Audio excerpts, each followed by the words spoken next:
Yeah, so you could. I have 2 o'clock, which means it is time to come to order, or whatever it is we do. Okay, thank you all. We are going to start with the report of the student representative to the Board of Curators. Courtney? Thank you.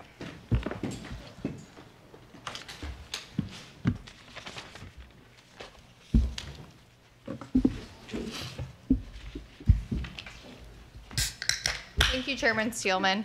I first want to just start off by letting you know that all the student organizations have recently undergone a transition from one school year to the next. And so my report today is going to be a little different than normal. I'm going to highlight some of the goals that each of the different campuses and ASUM has moving forward, and also hitting some of the highlights that they achieved during this last year.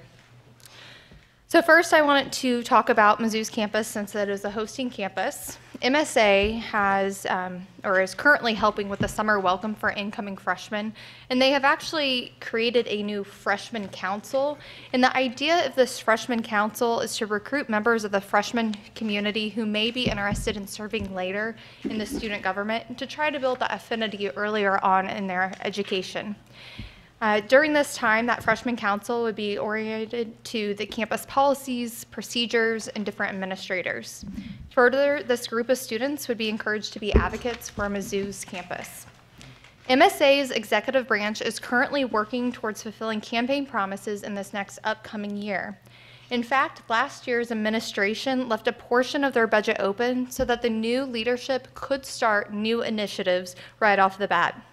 Some of the discussions have revolved around scholarships for undergraduate students, and MSA wants to encourage and equip students for success, not only financially, but through emotional support as well.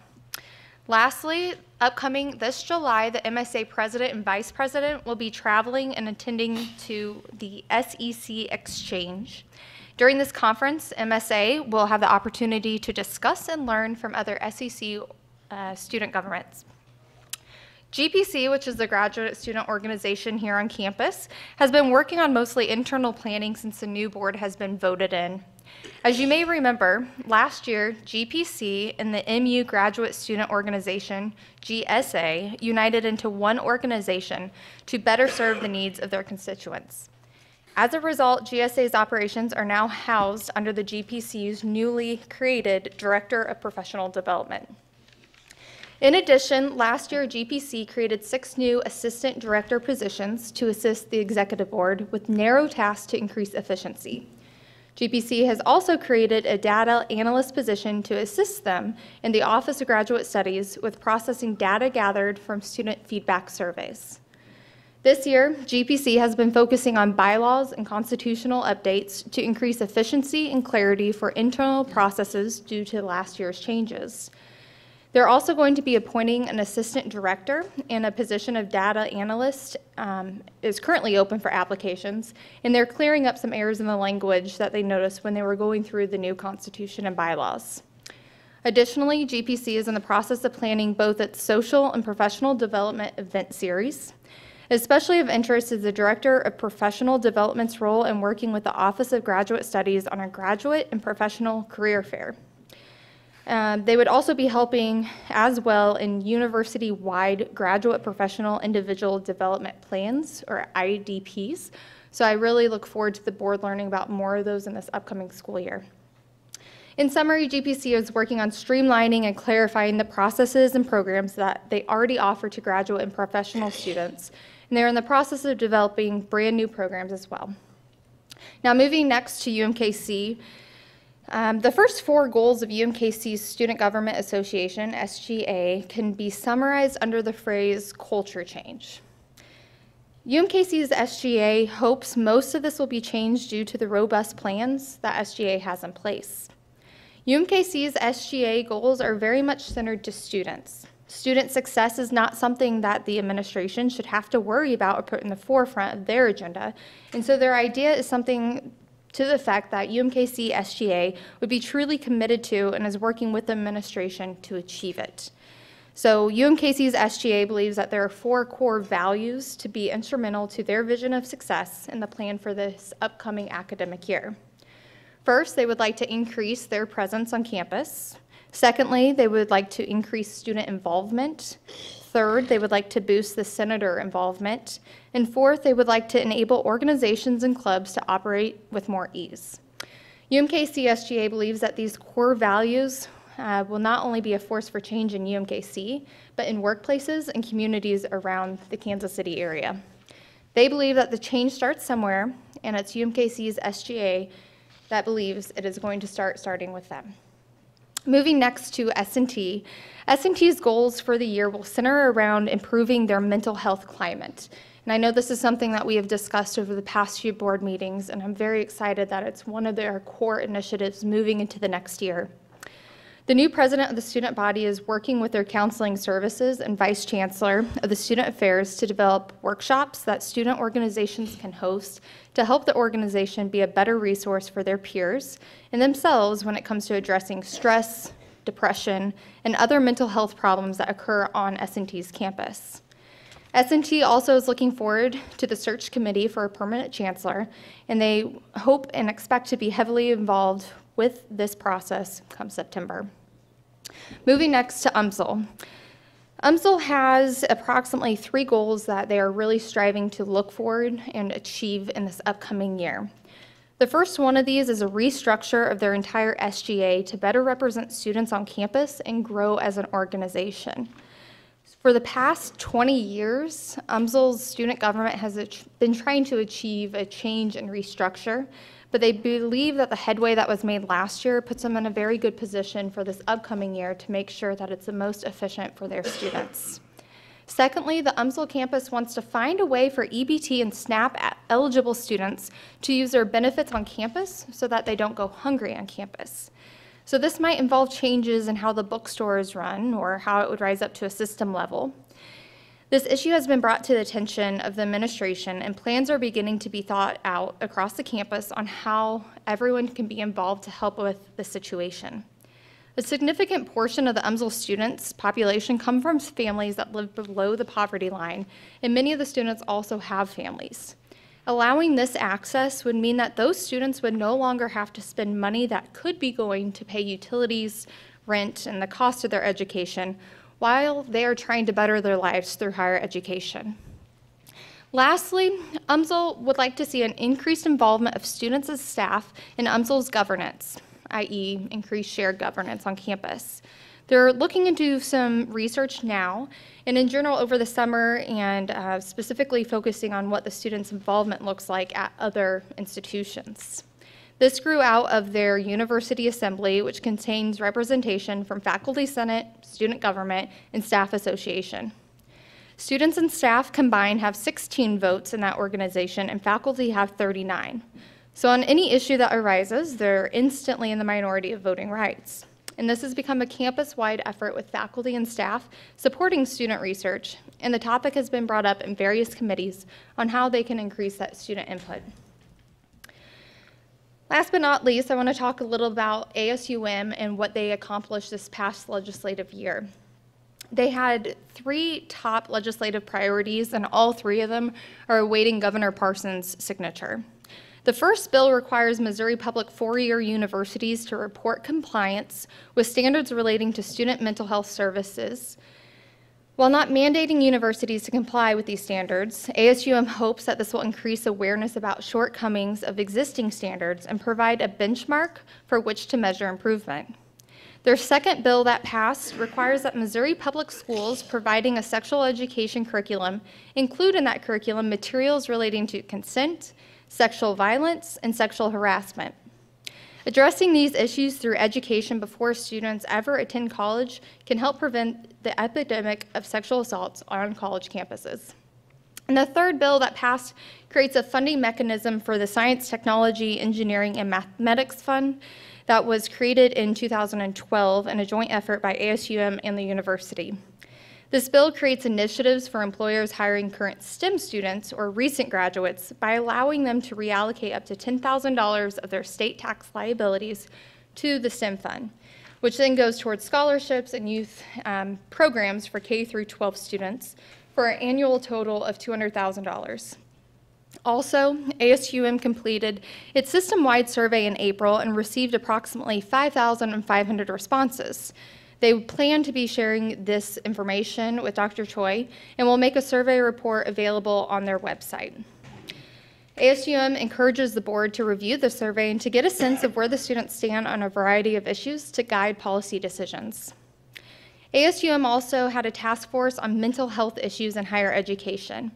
Their membership included staff from the Missouri Department of Higher Education, the Missouri Department of Mental Health, and the Missouri House of Representatives, the Missouri School Counselor Association, Mizzou, Missouri S&T, Missouri Southern, Southeast Missouri State, Northwest Missouri State, and the University of Central Missouri. This task force released its final report earlier this month, which include a set of agreed-upon recommendations that universities could take to remedy the growing problem of mental health issues on college campuses. ASUM encourages the board to also review this report and to reach out to ASUM with any questions that you may have. And last, from ASUM, they are in the middle of their transition process. Moving forward for the next 2 years, the executive director will be Natalie Butler, and they're currently in the process of developing next year's legislative priorities and determining their major initiatives. So look forward to those at the next board meeting. And with that, I would open the floor to any questions, but actually before that, I just want to say thank you to this board, and thank you to all the curators, administrators, everybody in this room has really impacted my experience here. And I really appreciate the board allowing for this report to become a regular on the agenda. And if it's not continuing, then I just set it into existence. But thank you. This has been a really valuable experience, and I appreciate each and every one in this room. Courtney, on behalf of the board, I know I speak from all of the board. You have been an absolutely awesome student representative to the Board of Curators. Not only have your reports been thorough, but the work you've done between meetings, reaching out to the students, reaching out to the campuses is just inspiring to all of us. So we know that you have a great career ahead of you, and that in September you'll be embarking on that career. But we on the board, in fact the entire university family and all the campuses, and particularly the students who you represented so well, thank you. Thank you.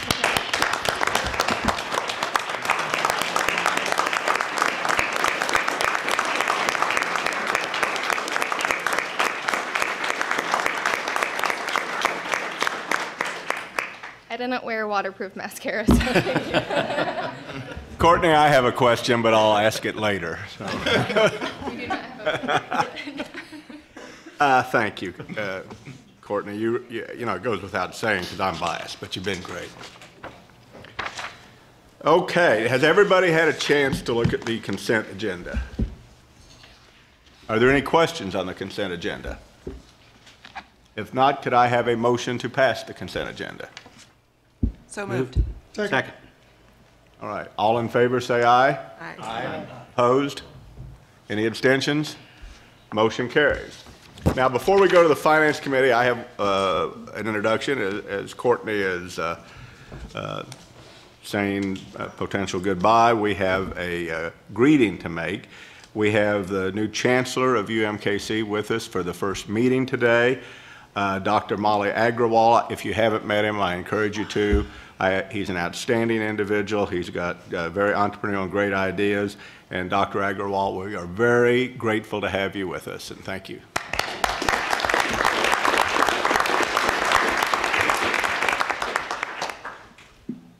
Now, Curator Burnsick, I'm going to turn it over to you for the Finance Committee. Thank you, Chairman. We have one information item and 2 action items today. We're going to have a presentation by Vice President Ryan Rapp, giving us, along with Marcia, giving us an update on the administrative review project, and then we're going to move into the operating budget. Ryan, are you ready? Thank you, Curator Burnsick. I'm actually going to have Marcia and Gary join me for the information item as we go through this. I'll let Cindy pass out the copies of the presentation. So I think one of the things that we've changed since the last update is we've been talking about this in terms of administrative review, and I'll close with some thoughts on it too, but we have decided to change the name to administrative transformation, and part of that's I think this is going to be something that you're going to see us continue to drive just as through our normal course of business as a university. What we really wanted to talk about today is what our timeline is, some of the progress that we've made to date. We'll go through each area of HR, finance, and IT as far as what we've done in each of those areas and give you an update on the path forward. I'd also note there's two other areas that we're focusing on. One is really integrated shared services. So that's thinking about what can Gary, Marcia, and finance do? What can we do between finance, HR, and IT together? And the final one is we've done the activity analysis, and I think some of the feedback we've gotten from deans and others is really how can we push this from the bottoms up, so also sharing with them the information we've got and how we manage many of the distributed resources we have. So I think as we move forward with this, we'll be taking an approach that both drives some of the change from the top, but also really working with our deans, department chairs, and others to push it from the bottom of the organization as well. I do want to take just a minute to note that, I think as part of this project or part of just what we've been working on over the last year, it's important to note we've made a lot of progress. I think there's a lot of work that remains in front of us. But I want to note, we have colleges that have taken the initiative already restructure their own workflows. I think in late May we had over 100 of our academic leaders come in for a day for our collaborative design session. We've shared a video of that with all of our faculty and staff. But we also got to learn what some of our colleagues have done, and we had MU College of Engineering and the UMSL Arts and Science deans actually present some of the cases of how they've driven change within their colleges. And then I think each of our universities continues to push on this. MU has an actual donor gift that has helped them work on numerous efficiency projects. UMSL's changed the role of their business managers. UMKC is far down. I think Marcia's going to talk about how they're building on the HR business partner model. And then S&T has an integrated finance structure across their university. Outside of finance and IT, I'd also note in HR that there's other opportunities. I know with Dr. McIntosh and his team, they're talking about sponsored program coordination across the 4 campuses. We continue to work with our development offices on how we streamline some of the back office as it relates to gift processing and advancement services. One of the things under President Choi's leadership, we've tried to limit our non-salary expenditures. For this year, we think it's going to yield about $5.2 million in additional savings. I think that's good, but it's not enough. And I think you're going to continue to see us focus on that. So while we've made progress, we think there's more progress to make. I think the other thing is we're also, and Gary will talk some about this, but how can we utilize technology better? One of the things I just highlight is we just changed how we do expense reports and should save over 1 million clicks annually. I think while we've got a lot of things that are technology enabled, one of the things we've heard loud and clear through our Voice of the Customer survey is it's really, while we have it on a technology platform, it's not very easy to navigate.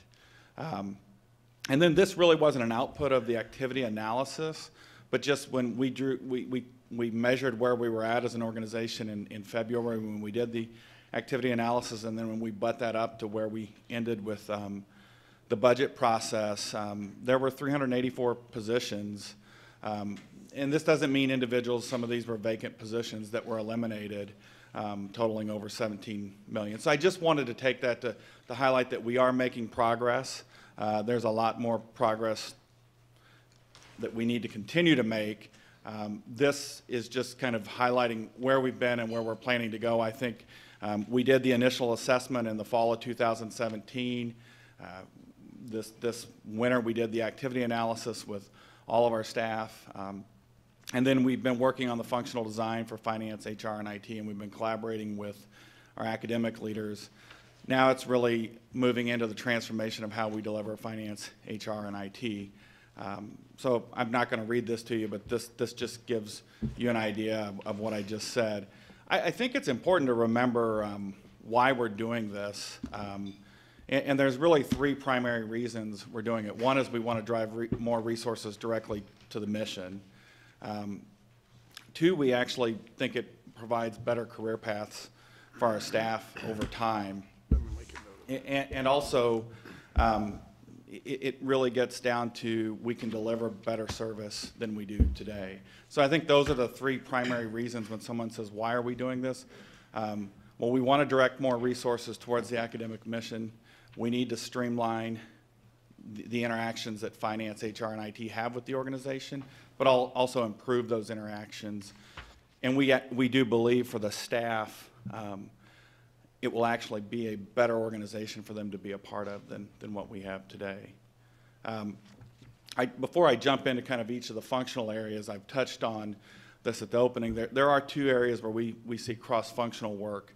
And one of it, I talked about the distributed resource analysis, and that's really coming as an output from the activity analysis we did. So we'll be working with each of the deans or operating unit leaders to really understand what does the activity analysis mean for them. So there's a whole lot of data that's generated. You can go read the report. I think it's several hundred pages long. But I think, you know, if all we're going to do is put the report on the shelf and say, well, that's nice, we really didn't get much from it. So it's really the next step with that is really setting down with those individual leaders and understanding what it means for their unit specifically and where there might be opportunity for them.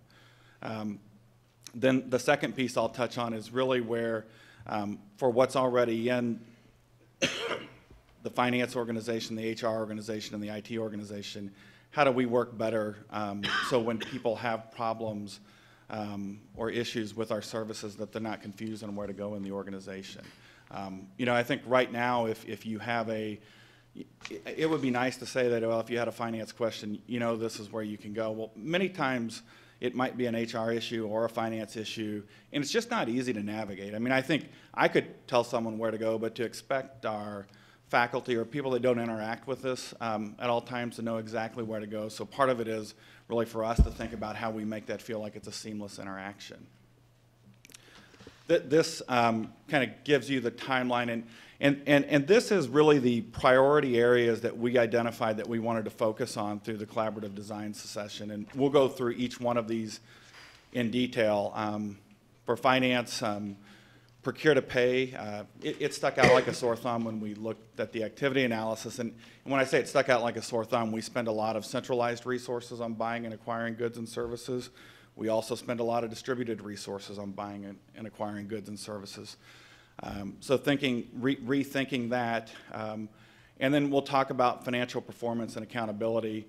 I'm going to touch on that some here, and then we'll probably drill even deeper into that into the budget presentation. Then I won't go through the HR and IT items. I'll let Marcia and Gary speak to those.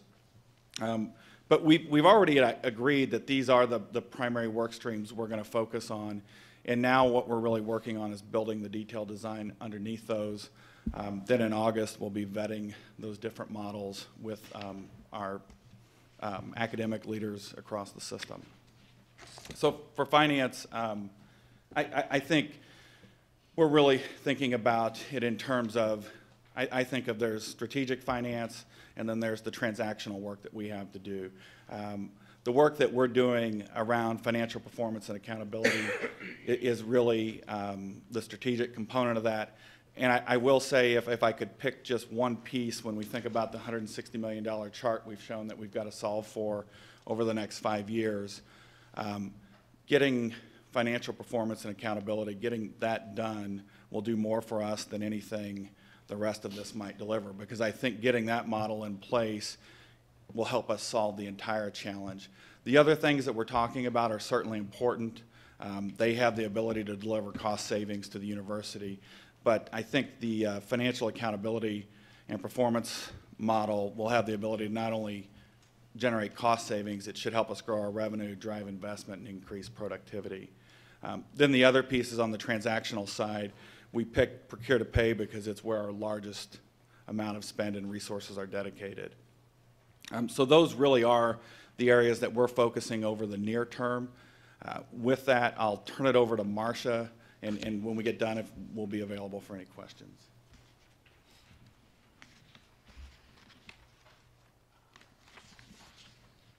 So for HR, the first step was developing what is our model so that we can deliver higher level of services in HR, help elevate the university to a new height. And I want to make it clear, though I'm standing up here today, this is very much a collaborative effort with the campus HR leaders, and we've all worked side by side together on this. And first, I'll tell you about the model that we've developed, and then I'll talk to you about the tiers and priorities of the projects that we've started on. So the model primarily has 3 different areas of delivering service. One is a campus strategic partner, and that's a point of contact on the campus. It's a trained individual who it's really customer service oriented because it gives a single point of contact for an individual on campus, a dean, so forth, to have an HR question. Centers of expertise are those levels of where you need to have a deeper understanding, and that when you really put a collective group of people together, you can get a higher level of expertise. So recruiting or compensation or different specialized areas like that, that then your campus partner can reach into and get high level expertise to help them with their problem. Or not necessarily a problem, but it could be just a planning type issue. And then the third are the shared services. And those are those things that we want to, they're very important, they must be done right, they must be done consistently, but they can be done efficiently, and they can be more of a repetitive type nature. So each of these 3 are very important areas, and for one to be successful, the other has to be in place. So our next sort of step on this is deciding, okay, how do we tackle this? We know if we move from Model A, this sort of distributed type delivery of HR services, to Model B, we can do it in a more efficient way, we can do it a higher level service, but how do we get there? So as a group, we prioritized near-term projects, and then we have our next set as well.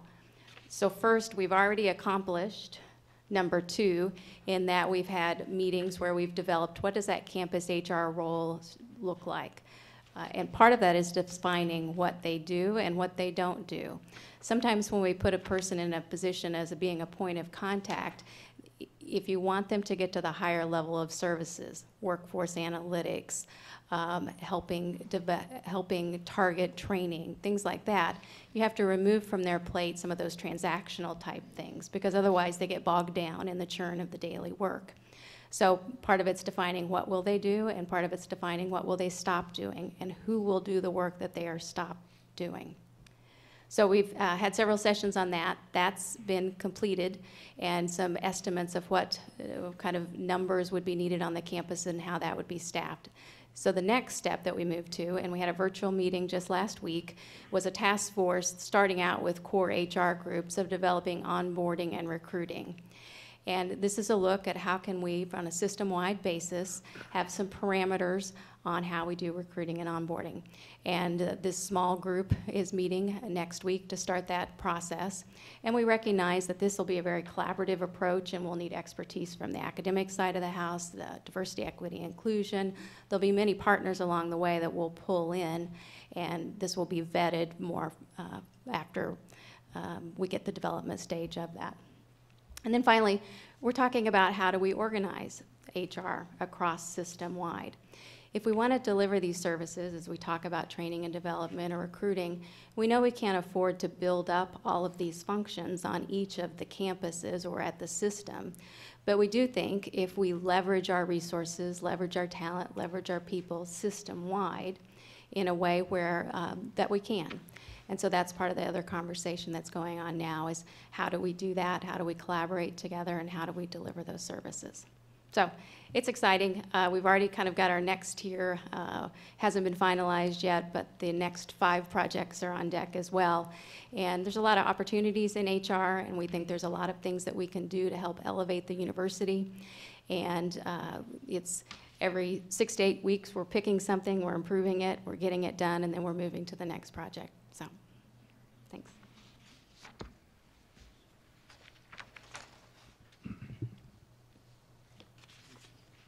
As far as the IT transformation goes, we're following a comparable path, a little bit different because the background in IT is a little bit different from what we had with the workforce associated with both finance and HR. IT was largely centralized on each campus prior to the beginning of these reviews and evaluations. So to some extent, we had a little bit of a head start in terms of moving towards a more integrated model that spans all 4 of the universities of the system. But we're moving into a similar direction in terms of identifying the business model that we want to have, and what we've decided on is an integrated model that does in fact span the system. We've taken apart the leadership of the IT units on each of the campuses have been working very closely together for a couple of months now. We've bucketed the specific services that we're responsible for and identified those, how they fit into our overall portfolio. So this is things like end-user support or infrastructure maintenance or networking or whatever. We've put those into a conceptual model, and then we've decided among ourselves about the best means by which to deliver those specific services to the constituents that we serve. So that follows a pattern that Marcia referred to. So we have certain services that are going to need, by virtue of the types of work they support, need to be located on the individual campuses, very close to the faculty, very close to the students in areas of academic-related IT, research-related IT that's very close to investigators. Others may need to be a center of expertise, which requires subject matter experts in a particular area, so high-performance computing, for example. And then others can be, since they're largely transactional, they can be put together and delivered in the form of a shared service or even self-service if we can agree to those items that would reasonably support our staff and faculty and students in a way that self-service would be a meaningful means to provide that.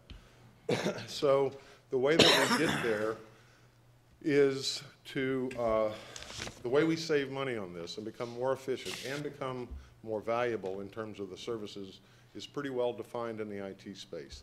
You can accomplish the cost savings through economies of scale, standardization of the way that we do things, elimination of unnecessary duplication of effort.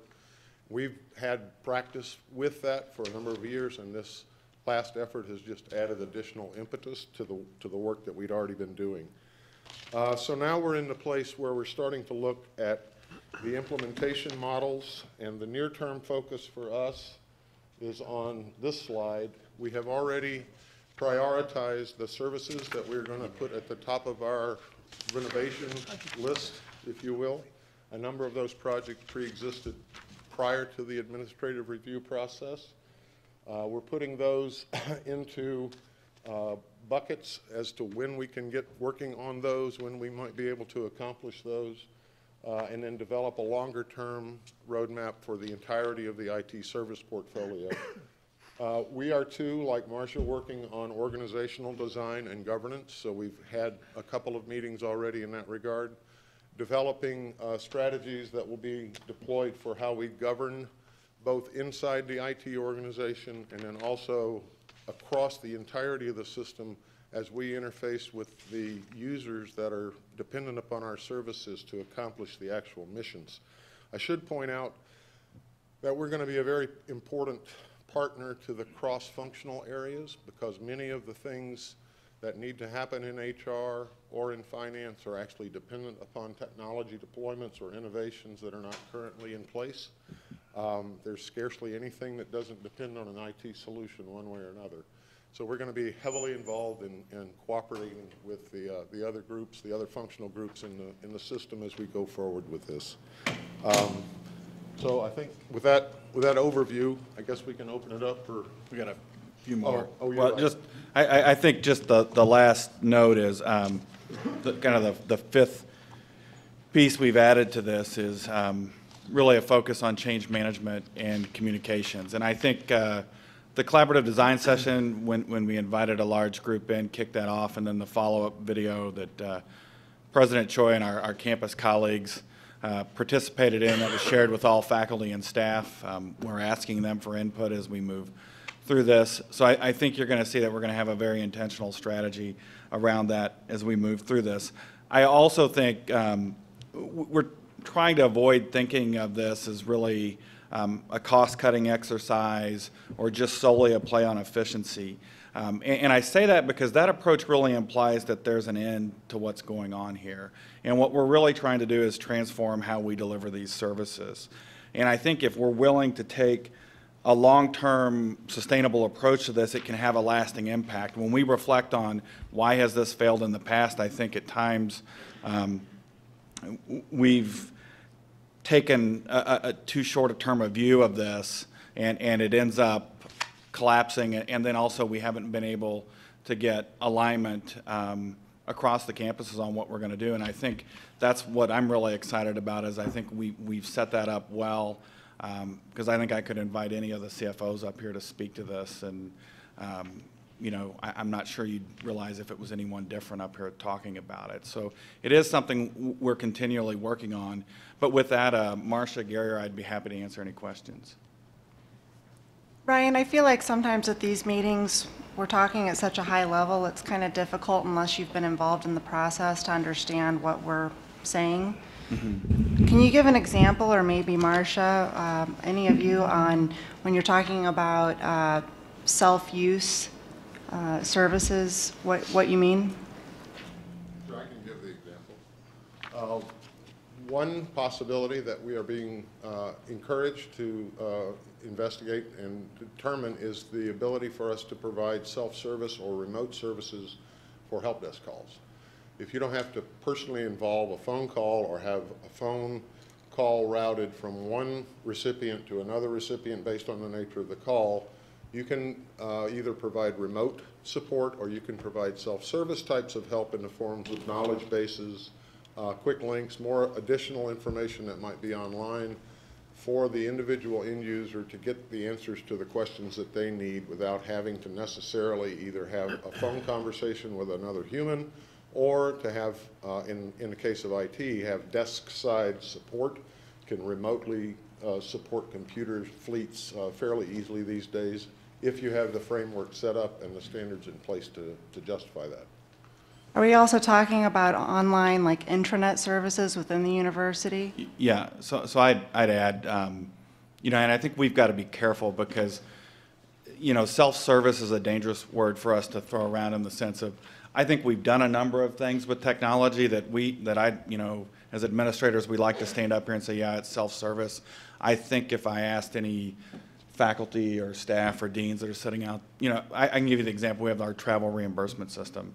And yeah, it's self-service if you use it every day and you complete a lot of vouchers. If you use it once a month, twice a year, it's really clunky. And my whole point is that's actually what we learned through the activity analysis. So I think what we're really trying to look for is, when we say self-service, we truly want it to be something that, with really a pretty low level of training, it's intuitive enough that you're able to navigate. I mean, I'm hesitant to say, like, I think most people intuitively can navigate Amazon. If you tried to go in and navigate, I mean, it's online, it's electronic, and if with the right level of training, you can go fill out an expense reimbursement form and there's no paper. It's not easy for probably our average person to navigate. And so I think that's why we have this really heavy front end where we have a lot of distributed resources. And that's not really what we want our faculty spending time on. So while Gary was up, I have a further question for you. And it has to do with digital, moving into the digital age. So I was at a table last evening for dinner where one of your system IT folks was present. I can't remember his name. But I asked him, so as we gather big data, both particularly in the medical field, and we're talking about doing it system-wide and even with partnerships beyond, but also for our internal use, for our own recruiting and so forth, big data, Right. Crunching that. Who does the second and third level of training, and so who comes around and says to somebody who's computer literate, but you can have big data and not really know how to mine it?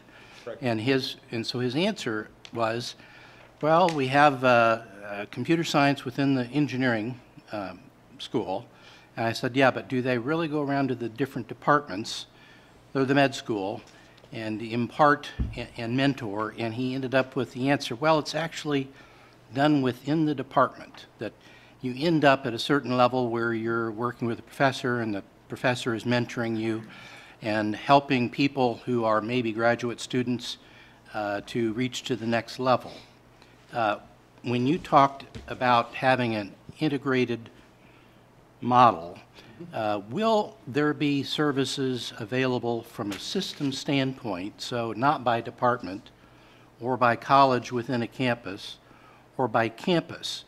We'll have people that come through our system who will know how to actually work and use the big data that we're gathering.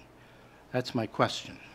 The short answer is yes. The delivery time on those types of services is not going to be next week, next year. It's a process that we are actively working on, and it encompasses work that President Choi has commissioned us to do in terms of reevaluating what we do in institutional research, in business intelligence for the administrative functions of the university.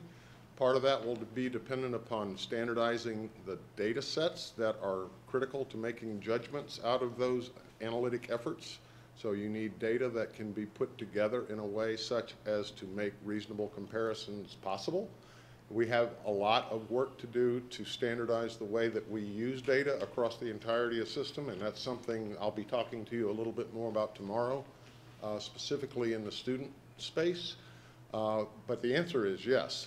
And we have not only the ability to do that increasingly in the administrative space, but it's also a focus of research and education on a number of the campuses, the big data initiative on this campus, the stuff that you saw yesterday from the other three as well. I'll be mentioning some of the research areas that we're trying to support to get us further faster in that regard. We're not there yet, but we're actively working on it and making good progress. I just wonder aloud, I think you've done a good job in increasing our capacity. Another question that I asked the fellow last night, he says, yeah, we've got capacity in the cloud or whatever we're calling it. But I wonder aloud whether we ought to be moving toward a digital officer that is working on how to develop the analytical tools in-house, that we're not relying upon getting a professor from Stanford that brings with him the capability. Are we doing enough to grow it internally and having system support for it as opposed to relying departmentally? That's my question. You don't have to answer it, I'll just leave it. I'd encourage you to talk to the president because that's an active area of effort right now. Okay. And I might just add to that, if I would have had number 4 on the list, it would be the use of data analytics in HR. And so we do have a core group of HR folks at the system level who do some good work. The question is, how do we more get it to the people who need it? There's some really neat things you could do about projecting retirements or looking at the data to say, gosh, we've got a problem here. Let's pinpoint, why are people leaving? Is it training? Is it a bad manager? But if you have that data that's feeding information to you, the campus strategic partner, then they can dig a little deeper and proactively solve problems before they become problems. So number 4 on the list is how do we use in the human resource space the data analytics? And I think it's a really exciting way to be proactive and help our institution reach a higher level. I had a question of Gary. Gary, under your near-term focus areas, you talk about the prioritized services rollout. And the first 2 bullet points are the preliminary services, the identification of the preliminary services to be rolled out, and then the estimated time frames. Where are we on being able to determine specifics on those? We've made a preliminary prioritization of the services that we wanted to work on specifically first. So we've got 5 or 6 of those, and that's based upon a number of things. We look at what would be things that we could accomplish just within the IT space and have minimal chances of interrupting the work effort in the student space or faculty research.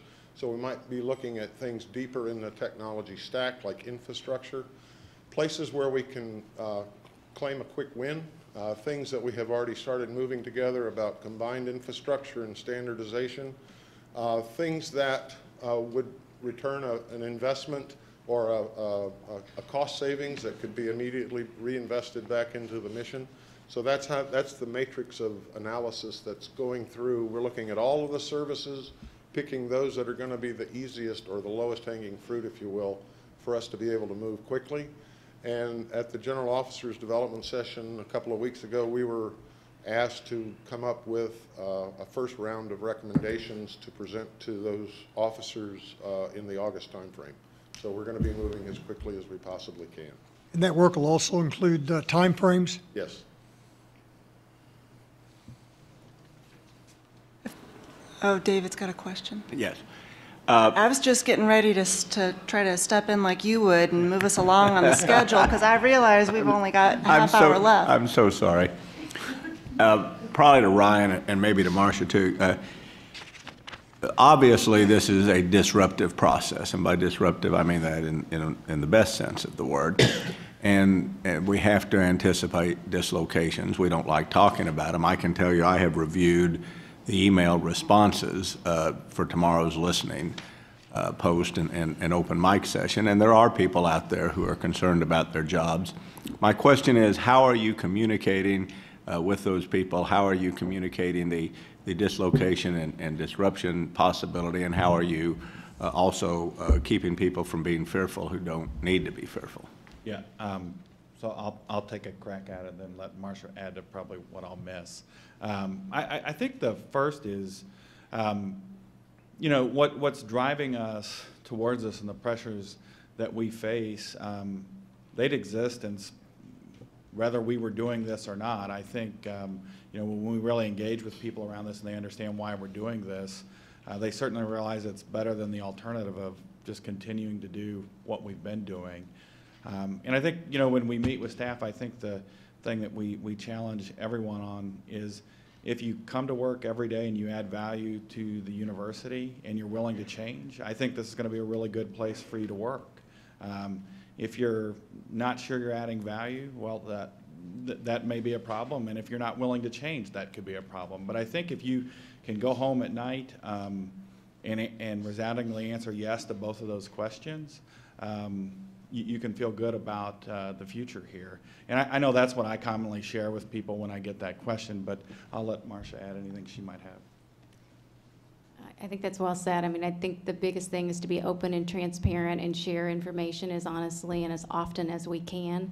And was it just last week or maybe 2 weeks ago, there was an email pushed out regarding the collaborative design session for all the employees. And it included video from finance, HR, IT, the president, talking about the collaborative design session. So I think in the absence of good communication, fear grows. So the more we can communicate, the better we'll be. And I do think, though we may be a smaller organization in some pockets, I think there's also opportunities for growth and development and career pathing in others. And so, again, I think Ryan says it well when he says if you're willing to change and grow and work hard and add value to the University of Missouri, I still think there's good opportunities here, and one that it's still an employer that it's exciting to be part of. If I could follow up just a little bit, we're going to be talking about this a lot, and again tomorrow. We recognize there have been some misconceptions, particularly in the press, that this is all simply a result of being forced to cut jobs. And that's not really what's going on. That's why we call it transformation. Do you believe that the people you're working with, the faculty, the staff, the students, understand that the purpose of this change is to transform us from a good university to a great university? And if we do it quick enough and we become what did you call it, Curator Burnsick, a market leader? First in market? Yeah, first market mover. Yeah, and if which we can become first market mover, we gain a tremendous advantage over other universities and other states, creating more jobs. Do people understand that when you deal with them? I sure hope so, because I believe it. It's out of challenge becomes opportunities.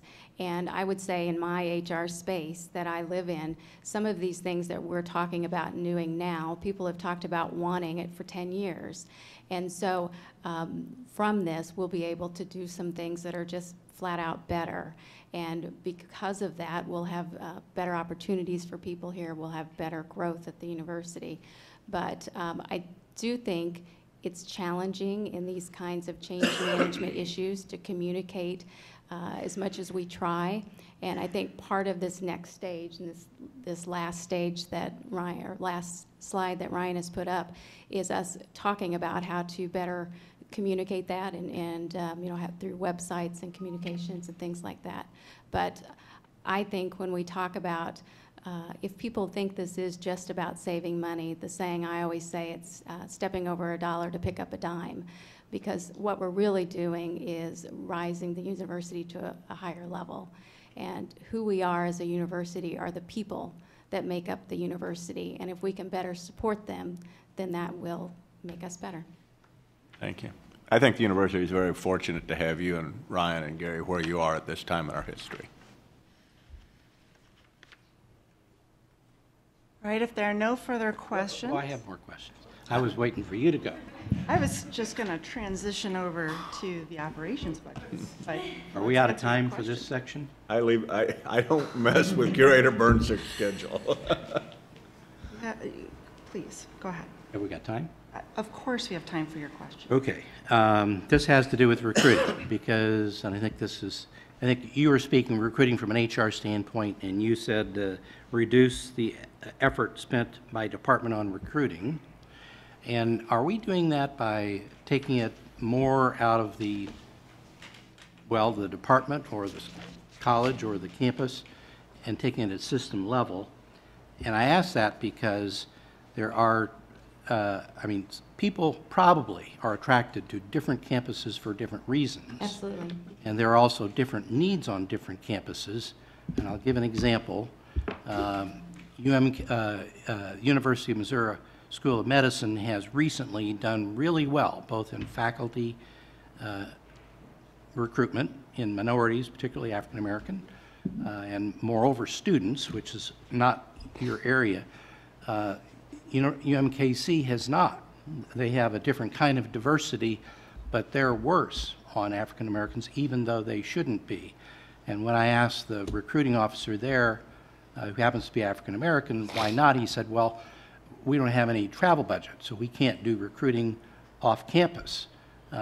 That's wrong. I mean, there ought to be travel budget that should have been done at UMKC, and hopefully will be in the future. But if you take it at the system level, are you taking away some of the local decision-making to address the needs of schools, campuses, as opposed to saying, well, we'll do it and we'll present students to you, or we'll do the marketing for your campus without people saying, well, I don't want to become a professor in the city. I want to go to MU, or I want to go to Rolla.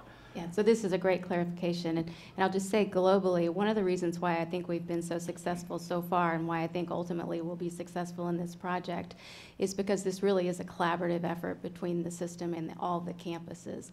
And so I don't want to get too far ahead of where we are in the process in developing the recruiting and the onboarding, because it really is listening to each other and trying to have the best process. But saying that you'll have a center of expertise around recruiting and onboarding does not mean it'll be done all at the system level. That decisions along the way are how many people do you need, recruiters, sourcers, administrative assistants, where do they sit? Some, I would think, especially for recruiters, would sit on the campus. Who do they report skills? to? Benchmarking skills, what kinds of skills are needed for roles? Oh, absolutely, yes. Where do they sit? Who do they report to? The key is we want to have the person doing that job. And so the trick, and this is where the committee will be working through some of these more complicated issues, and I don't want to get ahead of them, but if you say someone is a recruiter and they sit on one campus and they get through their work that day for that campus, what you wouldn't want to see is that they switch to doing learning and development if their expertise is a recruiter. So maybe they have to reach over and help another campus with their recruiting efforts.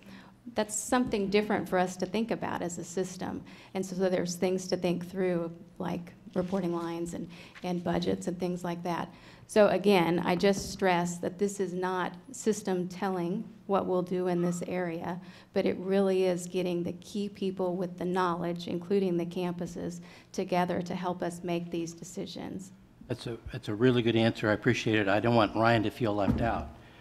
So I have a question for Ryan, but it'll be a quick one. Another question. It'll be a quick one. All right. Over lunch, we heard the Go on. frustration of staff that they don't have career development.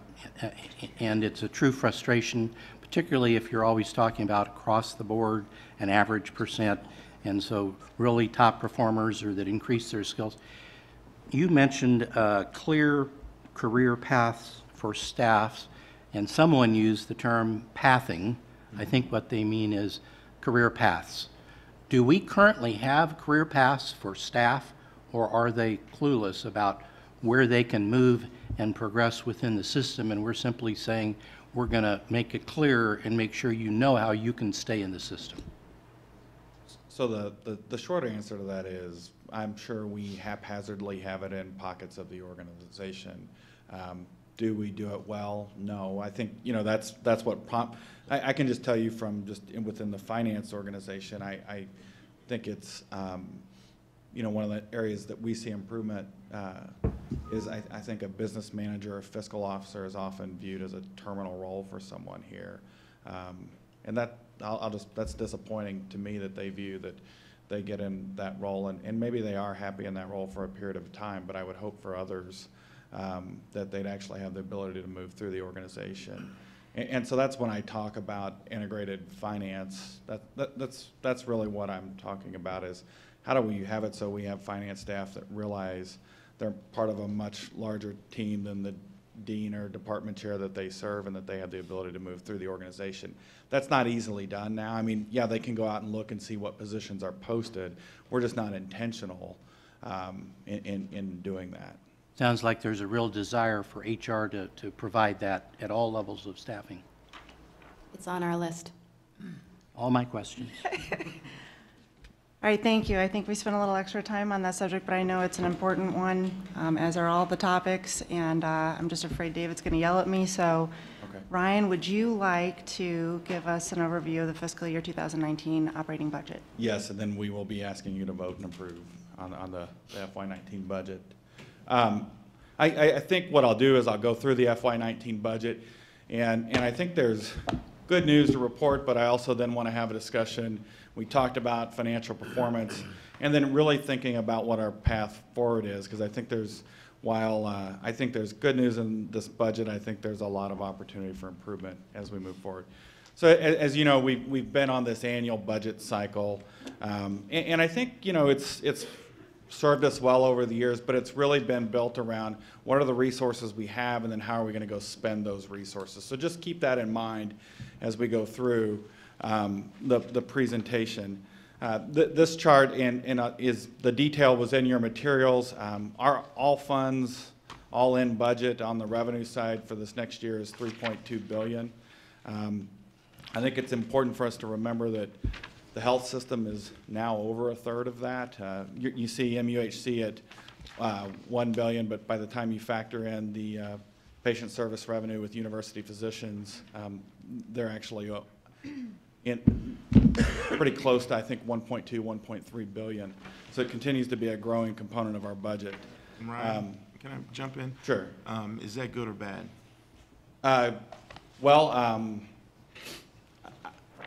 You know, as long as they continue to achieve the level of financial performance they're achieving, it's a good thing. You know, I think you'll see in a couple of slides our overall financial performance as the curators has largely been driven by the health system. So I think, yes, when we look back over the last couple of years, it's been a good thing for us. I think it's something that we'd continue to work with Jonathan and his team on. And while I'm at it, I do want to introduce Mike Blair. He's the new CFO for the MU Health, and comes from University of Minnesota and Fairview Health System. So we're excited to have him on board. But I think to your question, Curator Chapman, it's been a good thing, and I think it's something we'll continue to work closely with them on. But I'm not sure, you know, I can also find at times in our history where it hasn't felt like it's been a good thing. But in recent years, it has been.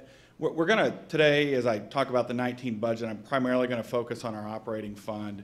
I do want to remind you that we've talked about the colors of money, and we've always identified the operating fund as the green dollars. We do have these other funds. We have the auxiliary funds, which are the yellow funds. Think of things like athletics, our healthcare enterprise, bookstore, our dining halls are in the auxiliary funds. Then we have our restricted funds, which are largely donor gifts and grants. We have our capital fund and our endowment funds. And those are our most restricted. So if you just think about it in terms of what I just described, how do you break down the $3.1 billion? 36% of that are green dollars is in the operations, and then you can see where the remainder sets. I'm going to focus here on just the operating fund for a few moments.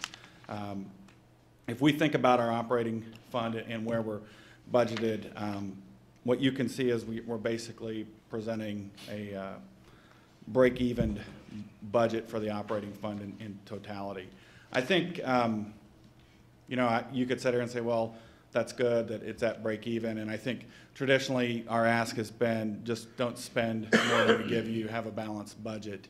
The challenge is, and we can actually look back through history, we do need a margin, not a margin to pay a dividend to shareholders, but we do need a margin to drive the investments that we need. And so what I would tell you is I think it's a good budget, but if we think we can just replicate this over the next 5 years and be the university we want to be, it won't work.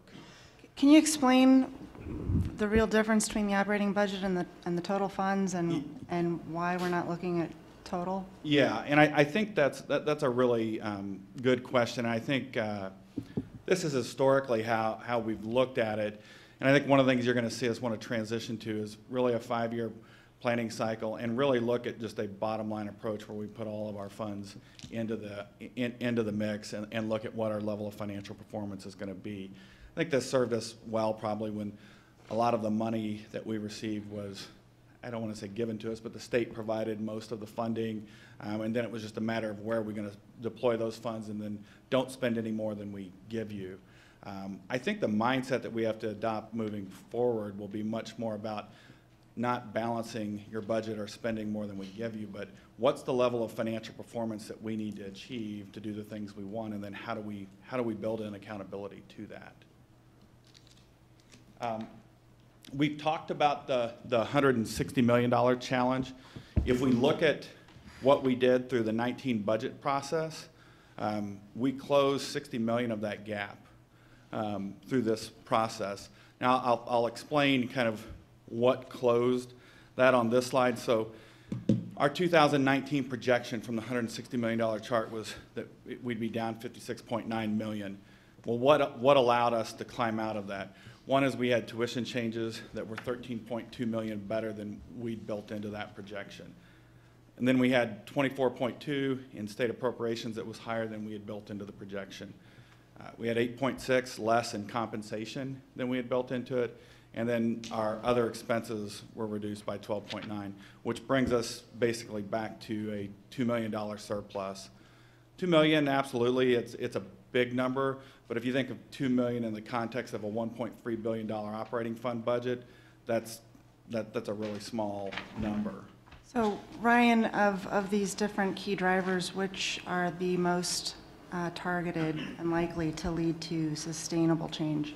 Yeah, so I think that's, and I don't want to go too far and get too excited and say, well, we've solved for $60 million of the $100 million challenge. I think the things that we could look at and say, well, what's permanent and we think could run through the next 5 years?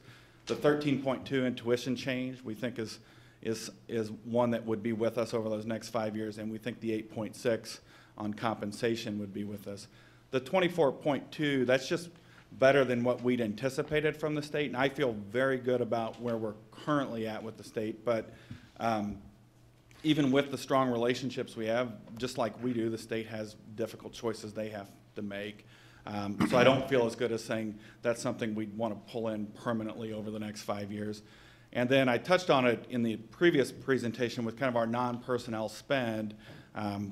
We reduced that by 5.7 year over year for this year, but I think that's something President Choi, along with our campus colleagues, we're going to be working harder to drive that number. So I think if you were to, the two that I feel really comfortable saying I'd book and run through the next 5 years would be the tuition change and compensation. I should have asked this question the last time you presented, or 2 times ago when we had the $160 million presented to us.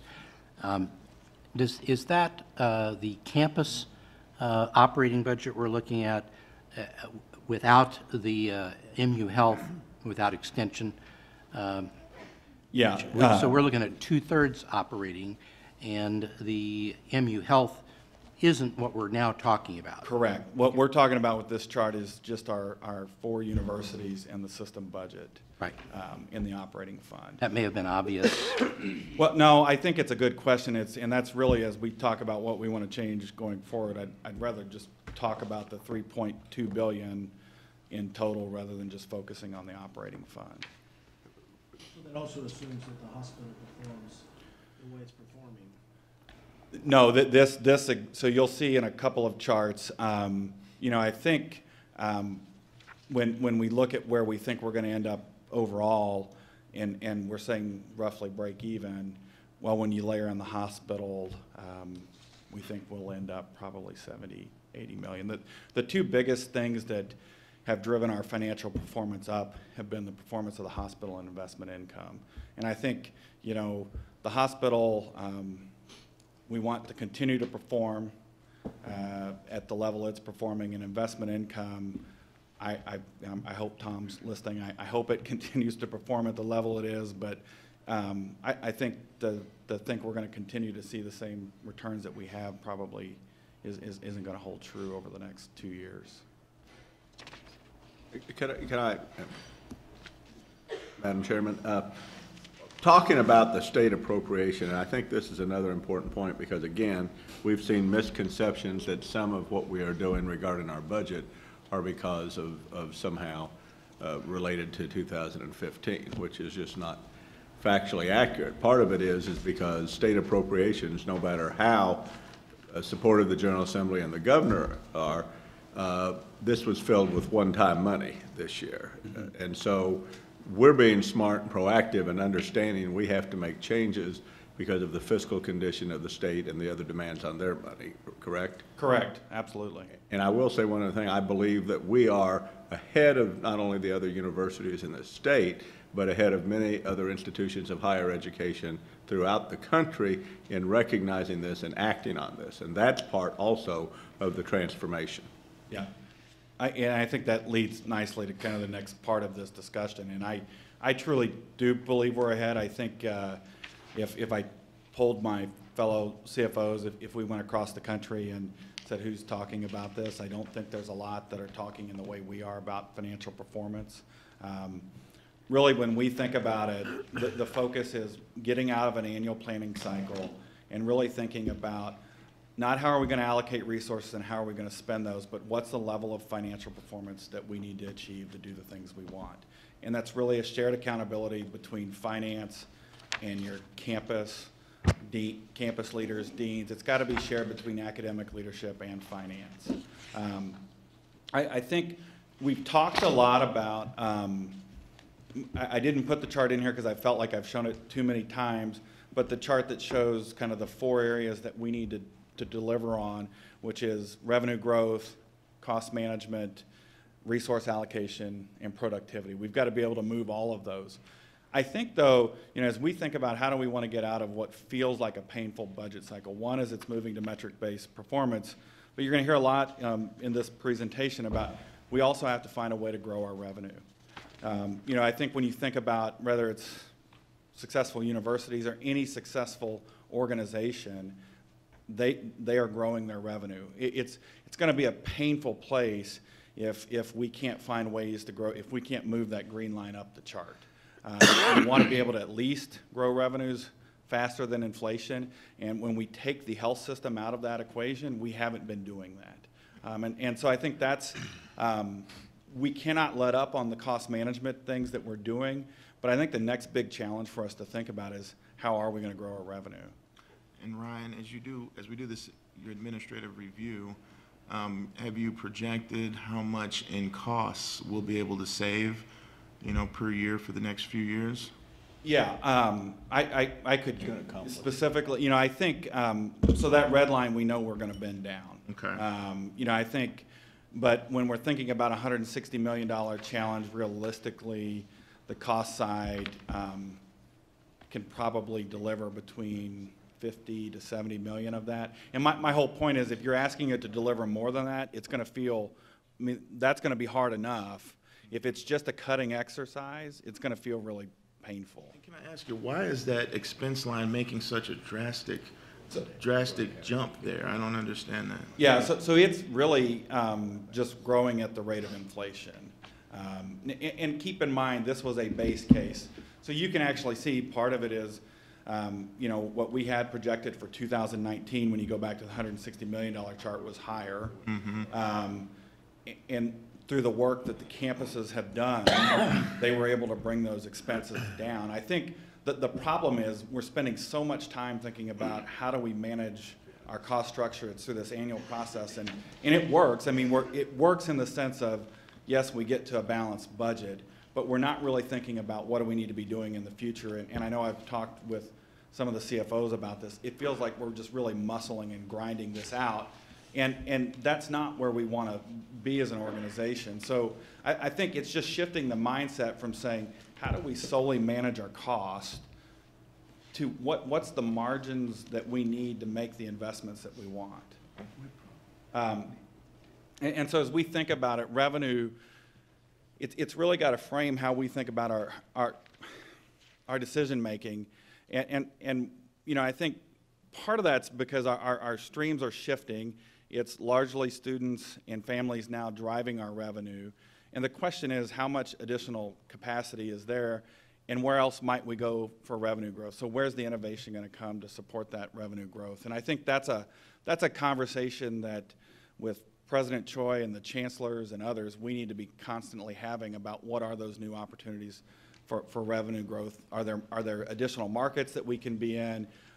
Are there additional ways that we can deliver education? What are those things that we can really do to find revenue growth?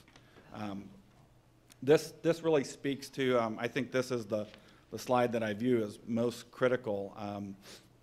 When we think about financial performance and accountability, traditionally what we have said is we will give a unit X resources. We don't expect them to spend more than that, and we hold them accountable to that. And that's a good thing. It's not, and it's better than saying we're going to give you whatever you want and you can spend whatever you want. But I think as we move forward, it's got to also include a revenue component to it.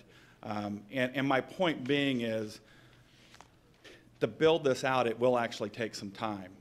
Because even the way our whole financial system is set up, now the CFOs and I can crunch the numbers and look at it and answer it, but it takes time. But it's not easy for someone to go and say, well, what was the revenue that I actually generated? What's my actual cost? About all they can tell looking in our financial system is, this is what I spent. You gave me $2 million in my budget and I spent $1.7 million. It doesn't tell me that, well, this is actually what it costs for this program. It doesn't tell me that's the revenue it actually generated. So I think when we think about how we're going to change that, that's going to take some time for us to build that out.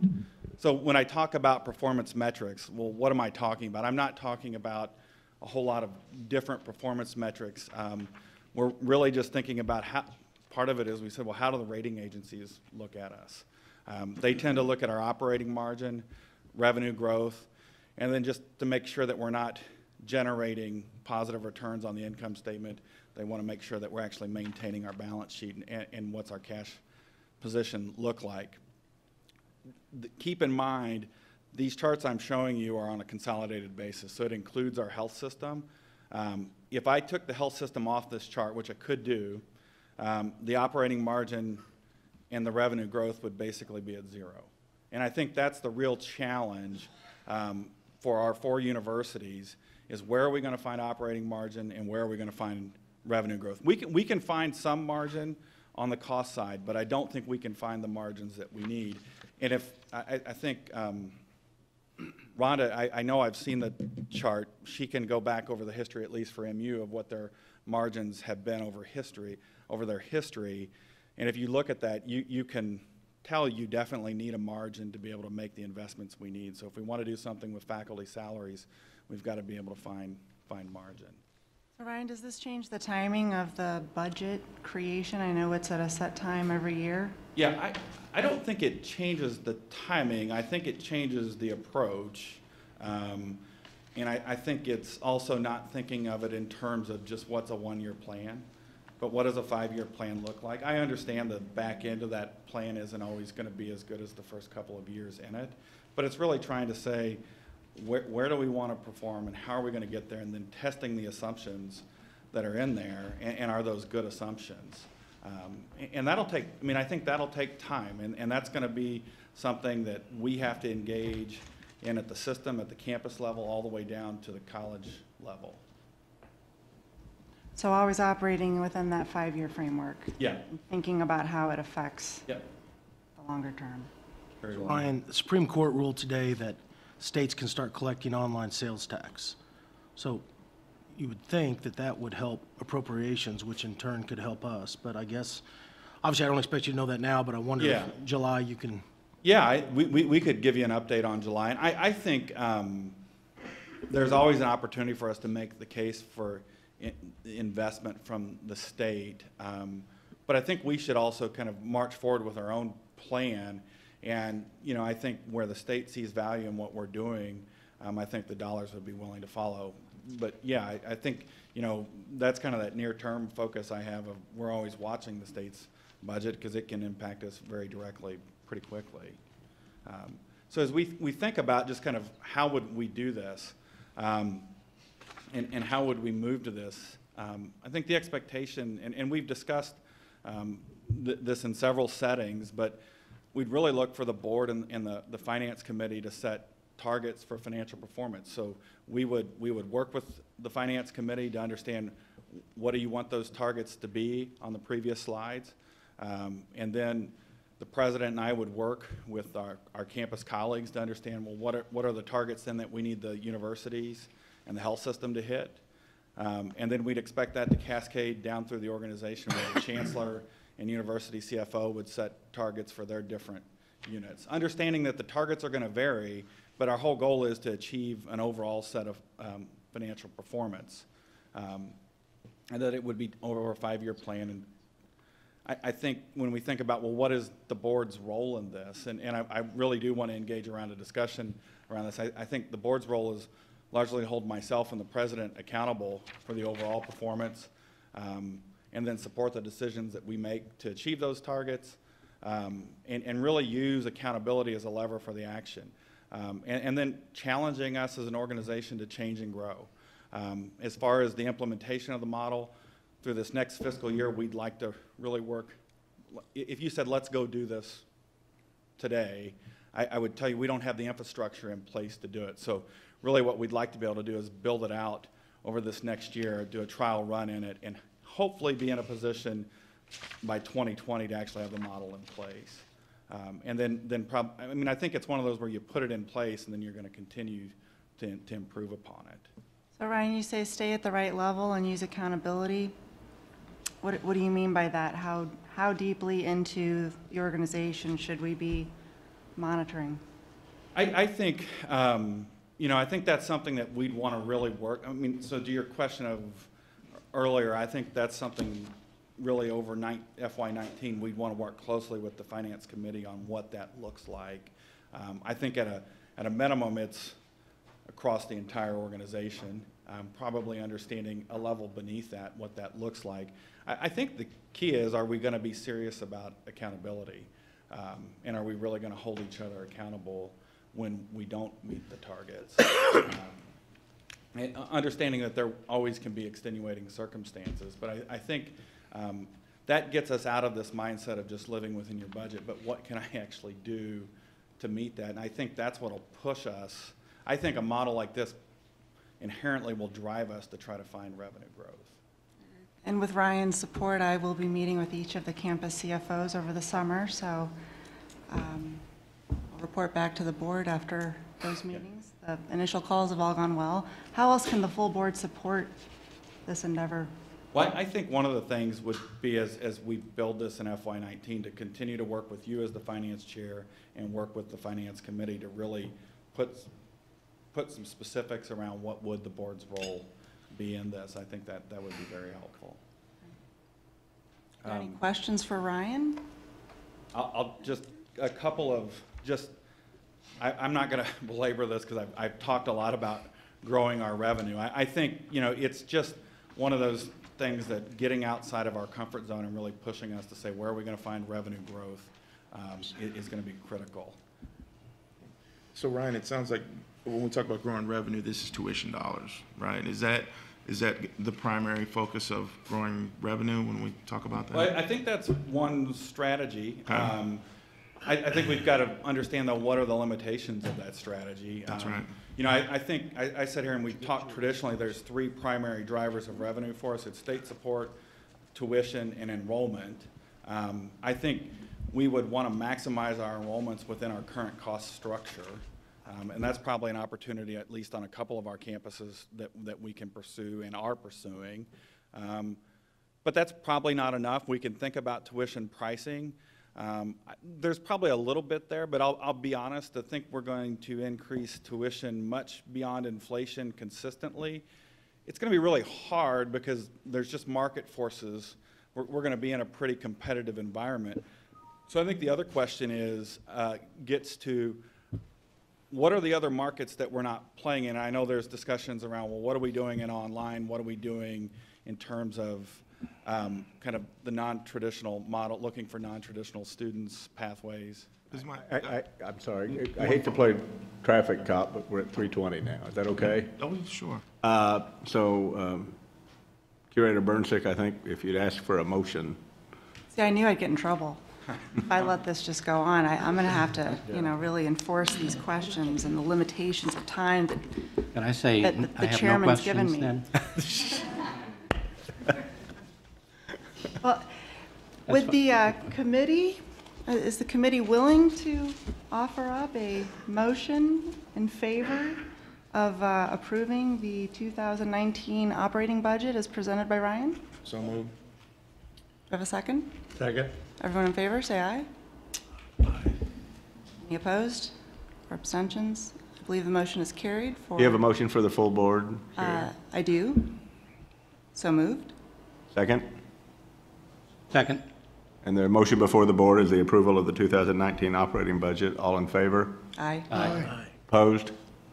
Any abstentions? Motion carried. We do have We've got one more, one more ask. There were three. and I don't have a PowerPoint for it, so it should be quick. It's about the appropriations request. Just, you know, speak quickly. I will. This is in your materials. Really all we're asking, it's more so we can get the process started, is the board has to authorize the president to submit our FY 2020 appropriation request to the state. He can make adjustments to it. Currently what we're asking for is our current core plus approximately $20 million in performance funding. We may change that, but just my primary point is the board has to approve this so we can start the process. Are there any questions? I don't think we're allowed any. If there's no further discussion, may I have a motion and a second from the committee to approve the University of Missouri fiscal year 2020 state appropriations request for operations as outlined in the materials for the meeting? So moved. Second. All in favor, aye? Aye. Any noes? Abstentions? I believe the motion is carried. You have a Mr. motion? Chairman, I have a motion and request that the full board approve the state appropriations request for operations as outlined in the materials. Second? Second? Second. All in favor? Aye. All opposed? Any abstentions? Motion carried. Curator Burnsick, thank you very much. I don't think this is doing my reputation any good, but, I believe I have to move to adjourn the Finance Committee. okay. So moved. Second. All in favor? Aye. No abstentions and no noes. Thanks. Okay, thank you very much, and I do appreciate that, Curator Burnsick and Brian, to you and your team. That was a good presentation. But time marches on. Now it is time for, I believe, Curator Farmer, you're up. Yes, thank you, Chairman Steelman. The External Affairs and Marketing Advancement Committee has 2 informational items today. The first is the advancement report from the University of Missouri, Kansas City, and then after that we'll follow up with an advancement report, you guys hear me, from the University of Missouri, St. Louis. So with that, I would like to welcome Mr. Jay Wilson, the interim president of UMKC Foundation, as he'll be giving us an update on the advancement strategic plans for UMKC. So thank you, Mr. Wilson. How are we doing today? Good. All right, so just before to get started, a couple weeks ago, a few of our curators were in Kansas City for the KC stakeholders meeting, so I met afterwards with President Choi and just kind of asked about this report and what we might be best to give, because we have a lot of appropriations in front of you right now that we've submitted for our 5-year request. Unfortunately, some of those facility related have not been decided yet, and we also have a brand new chancellor with us. So Dr. Choi had asked maybe give a little overview right now, really of what the UMKC Foundation is, because some people are still a little bit unsure as we approach our 10-year anniversary next year. So, So 2 of my colleagues came with me as well. I'd like to recognize Mr. Jeff Chapman and Jennifer Ingraham. They're 2 of our vice presidents. They've been with us the entire time for the last 5.5 years. So what the foundation really is, just a brief overview, but in terms of our colleagues here in Columbia, St. Louis, and Kansas, or St. Louis and Rolla, the foundation is really the exact same thing in terms of the fundraising folks. The only difference is we're not actually System employees on paper. Most of us all started out working as System employees in one of the academic units, but as time has passed on and the foundation was being developed, as for instance, if Jeff had worked for the Block School of Business and his position turned over, we just rehired those positions under the foundation. So that's really the only difference. We do the exact same thing everyone else does, and that is we raise money for the University of Missouri, Kansas City. Our board, or actually just to quickly, so we are a separate 501c3. That is one important thing to note, but we are dedicated to providing philanthropic support for UMKC's priorities. Our foundation board, you'll see on the next slide, it's comprised of a lot of our community leaders, a lot of names you'll be familiar with, a lot of folks who've been very critical in the development of Kansas City. We do have a lot of flexibility as a foundation in terms of, especially with hiring folks, in terms of kind of setting our own metrics and standards. So there are some positives to that as well. And then at the bottom, of course, we always want to be accountable to our donors, students, faculty, staff, and of course our friends at the Internal Revenue Service. That's always good. The components really of the foundation, so we are boards and volunteers we work with. 2 of our board members that are here actually, our chancellor, Dr. C. Molly Agarwal, and our provost in the back, who just finished her term as interim chancellor, Dr. Barb Bickelmeyer. They are both board members as well. It's important to note, too, our advancement services and data management teams, our annual giving and alumni relations folks. Our counterparts with University Advancement are where our alumni officers reside. And so while they're not foundation employees, we work hand in hand with them as well. So this is our board of directors. Our current board chair is Mr. Tom Block. Our current vice chair is Mr. Kent Sunderland. Bob Rainier is our secretary. Kevin Bryant, who is the CFO at Kansas City Power and Lights, our treasurer. And then Mr. Terry Dunn is our current immediate past chair. I think the Dunn name's pretty synonymous on all 4 campuses. If you've ever seen a crane, probably had a Dunn name on it. And then the rest of our board of directors are folks who are all very familiar with System. Former curator Warren Erdman, former system president Gary Forsey, as well as there's a guy named Ryan Rapp. I haven't met him yet, but I hear he's a pretty nice guy, so we'll see. I don't know. This is our staff organizational chart. If you'll look, everything highlighted in yellow right now, for the most part, are people who currently work for the foundation.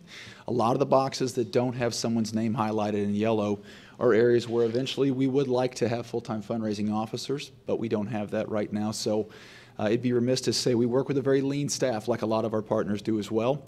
We know for the future and for what we'd like to do, growth is going to be important. But right now, this is our entire organizational chart that shows all of our schools, all of our units, and all of our employees. Right now, we have 11 full-time fundraisers and about 6 to 7 back office support personnel.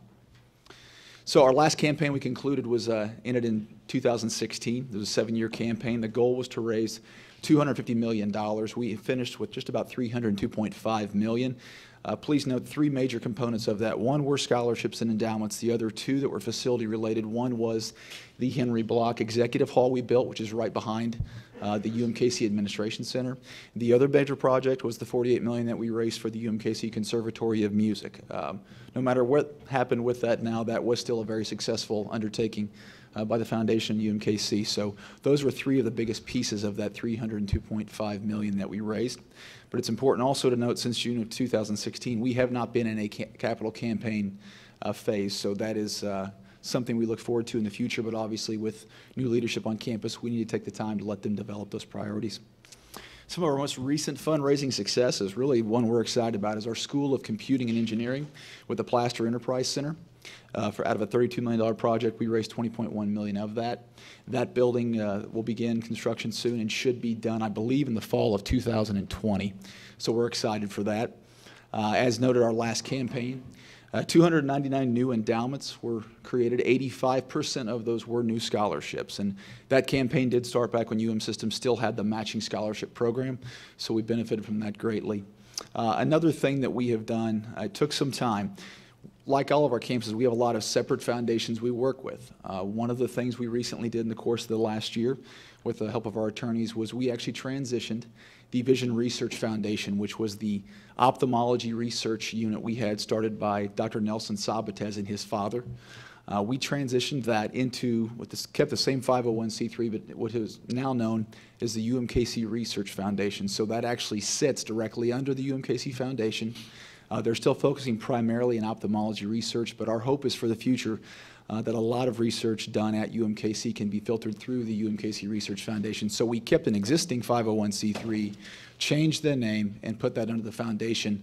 So a 3-person committee made of board members and then myself actually managed that current foundation. But for us, that was a big success because we have other foundations we work with. The Reinhardt Foundation with the School of Dentistry is our largest.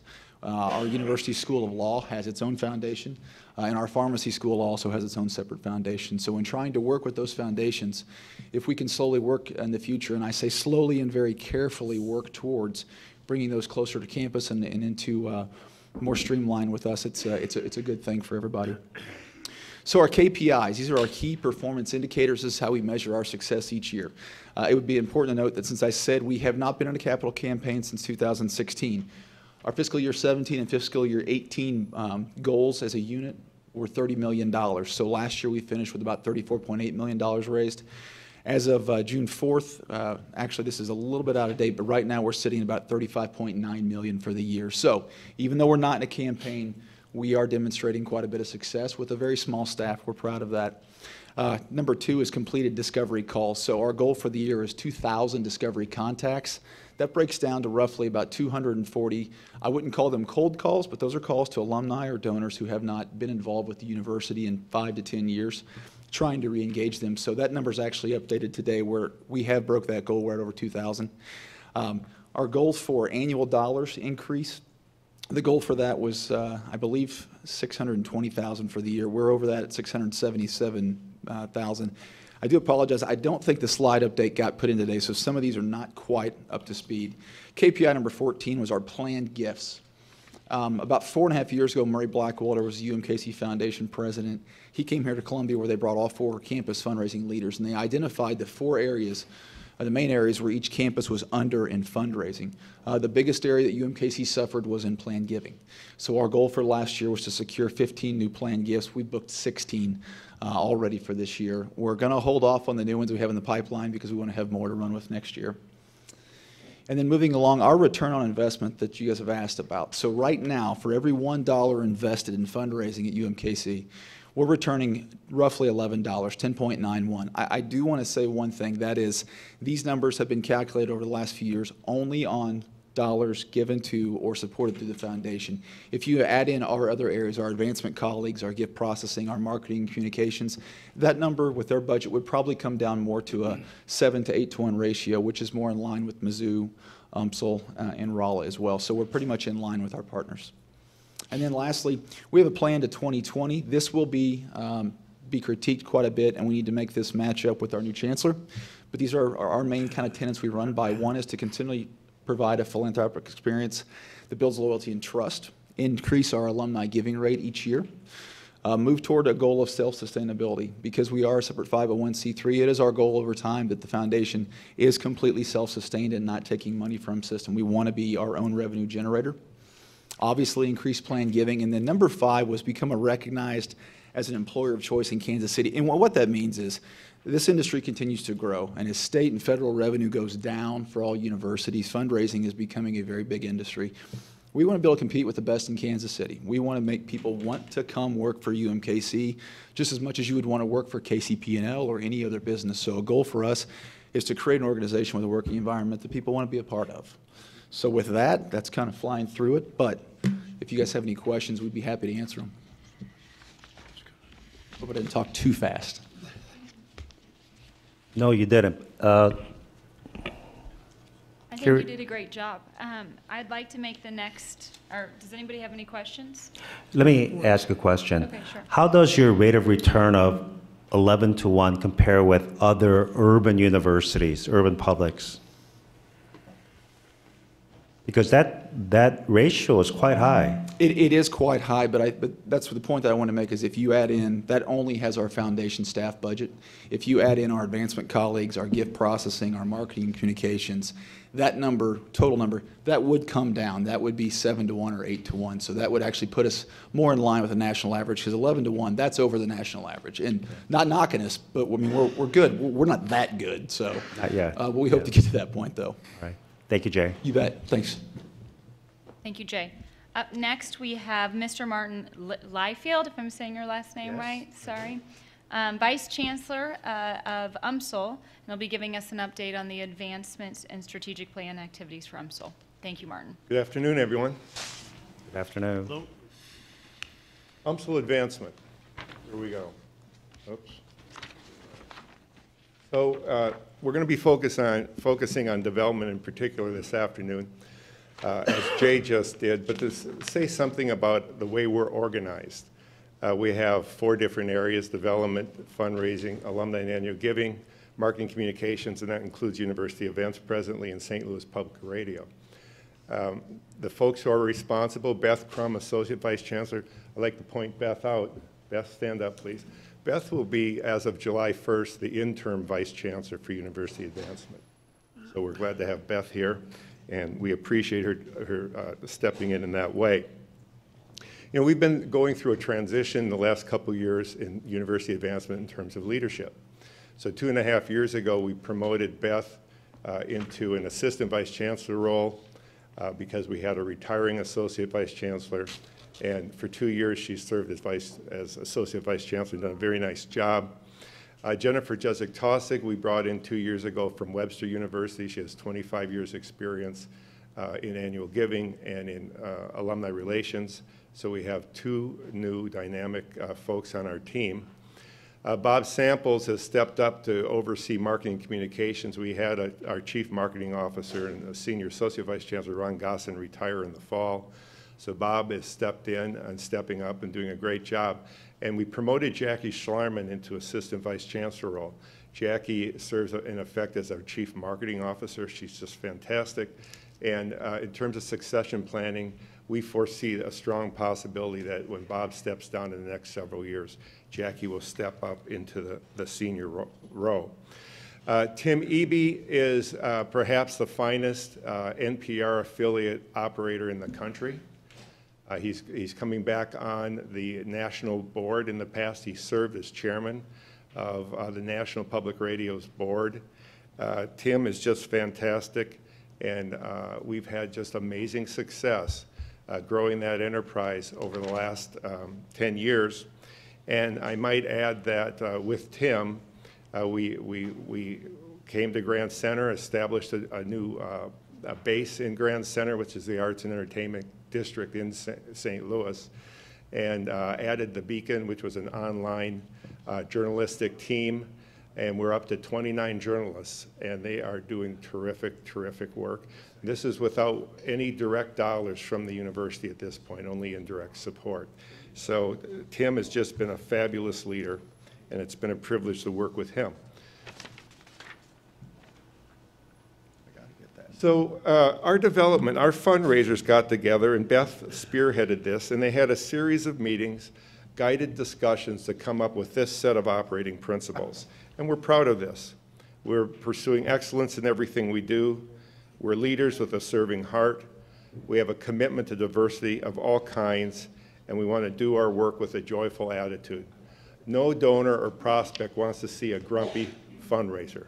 They want to see joyful fundraisers that are excited about what they're doing. And we have a group that's a joyful group. And they understand it's important to be joyful. Our work, like all of your work, is a roller coaster ride. It's a very emotional business.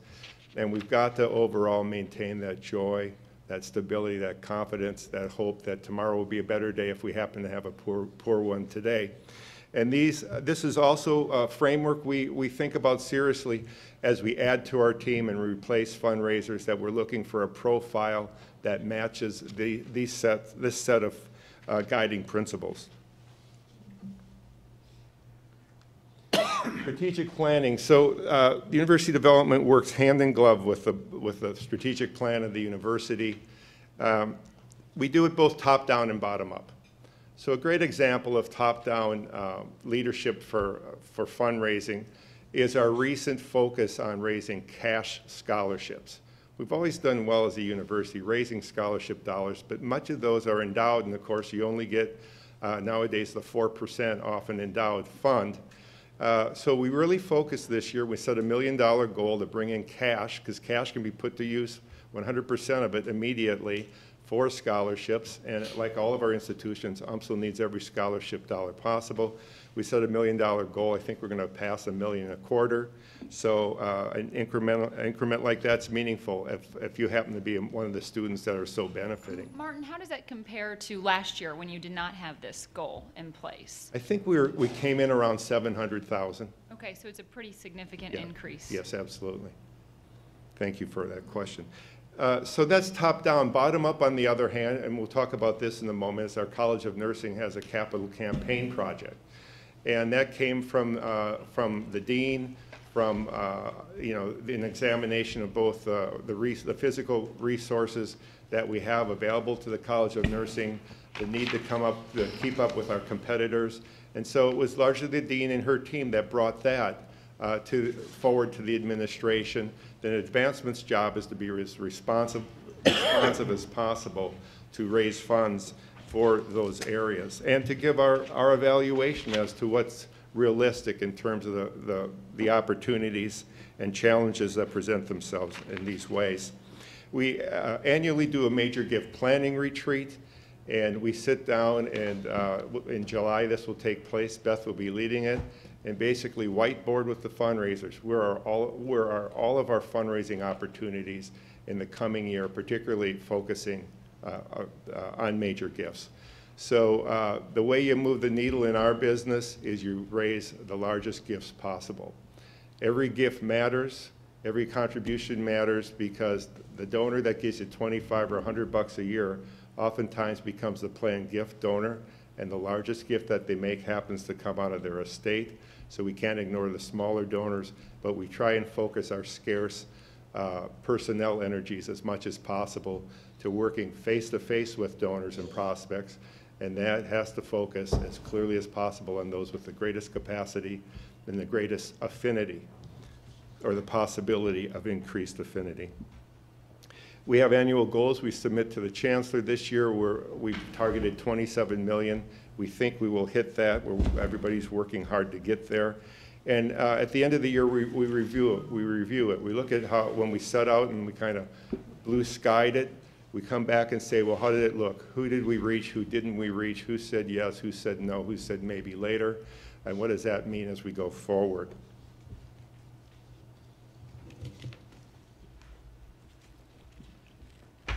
So how do we raise money? A couple thoughts on that. One is we very much, as I mentioned, focus on major gift prospects and donors.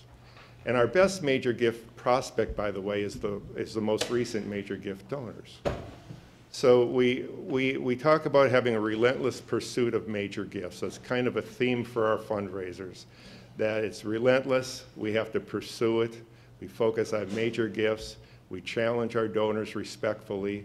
We bring ideas, both needs of the university, but trying to align certainly our aspirations and goals for our university with what the donors care most about.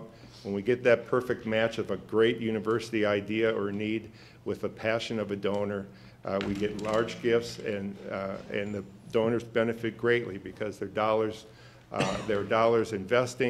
investment is aligned with the values that they care about most. We're purposeful in terms of the moves management process, and that's our way of guiding donors through a process, guiding ourselves in how we go about the business of identifying, building relationships, engaging donors around gift discussions, and stewarding them thereafter. We're focusing on our pipeline always, like I said, a small gift, an initial gift, is so important to the university. I'm thinking of one donor who went from $100 to $1,000 to $1 million. 3 gifts, that kind of incredible increase. Why? When he did $100, we didn't pay much attention. When he did 1,000, he got a call from one of our development officers. We researched this individual. We found out, oh my God, it's that fellow. We engaged him, and we had $1 million for our building the College of Business building campaign. So we have to be focused on, direct mail, call center activity, and reaching out, giving good stewardship to those who give the more modest gifts, as well as the major significant gifts. And stewardship is really important.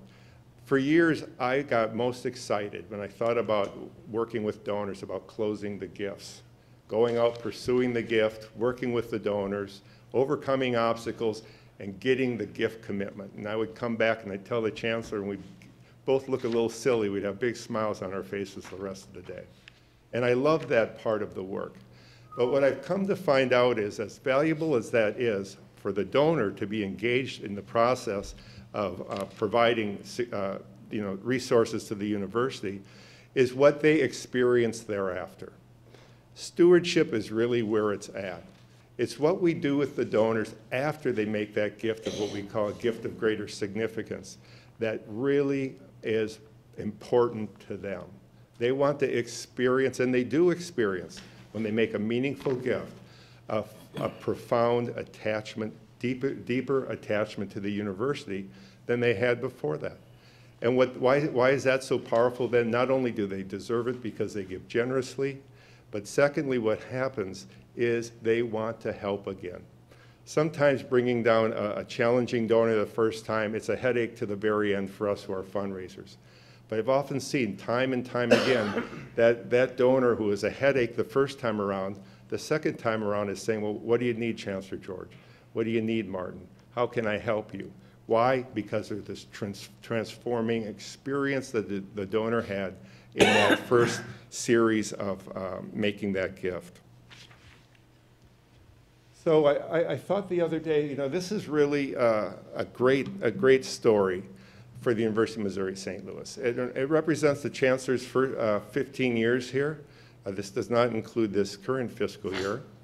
But you look at where we were when Chancellor George arrived. Maybe we were raising $6 million. The Chancellor, in his wisdom, and of course with the encouragement of system leadership at that time, talked with our faculty, and through shared governance reallocated $1 million for university development, hired a professional fundraiser, my predecessor, Tom Eschen, and they did a marvelous job of raising the bar, more than doubling that $5, $6, $7 million in the beginning of the first campaign ever in the University of Missouri St. Louis's history. I arrived in '09, so the next set of years represents my work, my leadership, and we jumped up. So going from the Chancellor's arrival to where we've maintained largely since 2009 was a 375% increase. Over my tenure, we did 236.5, and what we're going to add this year, another 27 to that. Our Gateway for Greatness campus campaign was, the overall goal was 100 million. By the way, when I arrived in August of '09, does anybody remember what happened to the market? The Great Recession dropped like an enormous thud. Many organizations were suspending campaigns or delaying campaigns or deciding to pursue resources or suspending the resources they wanted to pursue because the fundraising opportunities so dried up. We did just the opposite. We said we were going to pursue with all our hearts and work hard, and we got an enormous response and something we're proud of. Now let me make one comment, if you allow me to do so. So when I arrived at the University of Missouri St. Louis, I envisioned this trajectory that would go like this, right? We'd start here, and by the time I was finished, we were going to be way up here. And what we got is this, something we're proud of. And the reason we're proud of it is not that because we've just maintained a $26 million and change average, but the fact that we've done that with decreasing resources year after year after year. It's just been, as I said, well, the one thing you can count upon at the University of Missouri St. Louis is the annual ritual of budget cuts. And of course that presents to us, well, we can't complain about it. It's the world in which we live. It's what we do about it. But we've had to fight hard as we've reduced over the years 25% of our staff in the development arena to maintain this kind of level of fundraising. So it's something we're all very, very proud of. So capital projects, we have two that are underway. One is, as I mentioned, a nursing learning resource and simulation lab. To compete with the other schools in town, this is really something we desperately need. We're committed one way or another as a university to do this. $2.5 million does not represent the entire nut, but a substantial part of it. And we've raised some money since we submitted these slides. We're up to $720,000. But the big game changer, I think, for the nursing campaign is it's gotten the attention of our Chancellor's Council. And our Chancellor's Council is now making introductions and exercising influence to help us get this thing done. And I fully expect that the university will meet or surpass this $2.5 million goal for this very important project. Secondly, we have a one project, two phases business school campaign. Phase one was a $20 million campaign.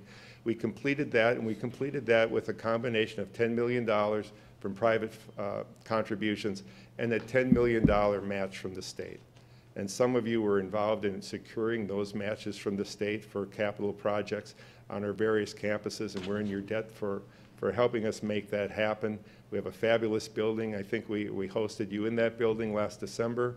But that's only phase one. So we're well into phase two. And really, when you think about the 10 million state contribution, we're actually 37.4 times towards a $50 million goal. When I arrived, we had a committee for the business school campaign, and it had raised basically nothing. And they were a bunch of frustrated volunteers. And we were able to come in and give that thing a serious kick and drive it. But it took a long time to get that first building done. I think the second building will come much more quickly. Our donors continue to age. They continue to accrue resources. We celebrate our donors in such a way that other donors want to be so celebrated. And I think we've got some fantastic momentum at the University of Missouri St. Louis for that campaign, among others. A word about metrics. So we have a daily fundraising summary. I eat my Wheaties with that summary. You know, we look at it first thing. We want to see how we did overnight in posting gifts. And sometimes it's very exciting. Sometimes, believe me, less so. We have monthly dashboards that all of our fundraisers are accountable for and that we review, and that has to do with dollars raised, the number of personal visits. You cannot raise significant gifts with letters and with phone calls. You do it by face-to-face work, spending time and preparing well for visits, the number and value of proposals submitted and accepted, and then other kinds of touches and moves, as well as, you know, things within the internal life of the university. Some of our members serve on task forces, both within university advancement and the broader university community. So those things are also measured and reviewed. And of course, on an ongoing way, we're comparing ourselves against our goal and how we're doing. Those great aspirations we had in terms of folks we blue skied about at the beginning of the year, what's happened to those. So every 3 weeks we gather as a group of major gift fundraisers and examine how we're doing in each of those relationships. Opportunities, well, there's no shortage of opportunities at the University of Missouri St. Louis. As I like to say, fundraising potential is limitless for every organization in this country. Every not-for-profit, the fundraising is limitless. What's limited is the willingness to go out and get it. And you go out and get it by you yourself going out and getting it, but you also go out and getting it by deploying others to go out and get it. I would say, and this is not totally uneducated guess, that had we had the wherewithal, perhaps the imagination to invest further in individual on-the-street fundraisers over the last 10 years, our growth chart would have looked more like that, as I certainly dreamt about and hoped for when I arrived. But opportunities, we need more bodies that which will produce money for us. One example is our professional programs. We have this outstanding younger fundraiser named Katie Harder, and she's managing the nursing campaign. So she's deployed on behalf of the nursing campaign. And she also has the following responsibilities: the College of Optometry, the College of Education, and the Joint Engineering Program with WashU. One person, those responsibilities. She could use a partner, and it'd be a productive partner, but we're challenged to be able to allocate resources to make that happen. And the others speak for themselves. Down in the advancement services, which is the operational side, this is something I found out recently, and it astounded me. We have 3.5 FTEs doing gift processing. Last year, we processed just under 165,000 unique gifts. Now, we can do that because of technology, great software, the help from the UM system and our IT folks in particular, but we also do it because we have 3.5 people that really know what they're doing, and they're incredibly dedicated. I'd put that group of 3.5 pound for pound against any operations group in the United States of America, you name it, Harvard, Stanford, Michigan, and these folks would outperform them. So, I think this is a reflection of the outstanding set of employees you enjoy as curators at the University of Missouri St. Louis, and more specifically in university advancement. So any questions for me? Curator Farmer, just an observation more. I was very impressed by how he set out the metrics, and I can't remember from other presentations, but it would be interesting to know if all 4 campuses have that sort of metric and compare. We have set out to ask all the campuses for their metrics individually, and then once we get those, hopefully we can compile it into one kind of cross-sectional report where we can look at them and decide what's meaningful for us to see on an ongoing basis. If I might add to that, I think the ones we reviewed today are basics that all the universities, they may describe them differently, but these are all objectives that we share. What's the opportunity in cryptocurrency? Well, we've had several people approach us about, would you take cryptocurrencies? Yes. So there's some logistics. There's some logistics behind that. I'm not sure we're ready to accept them yet. So it's part of the future, right? The world is changing as we sit here today. So. Yeah, we will. But Martin, are there any more comments? Martin, thank you very much for your 10 years of dedicated service to UMSL. And as you know, Martin is retiring on June 30th, and thank you for everything that you've done.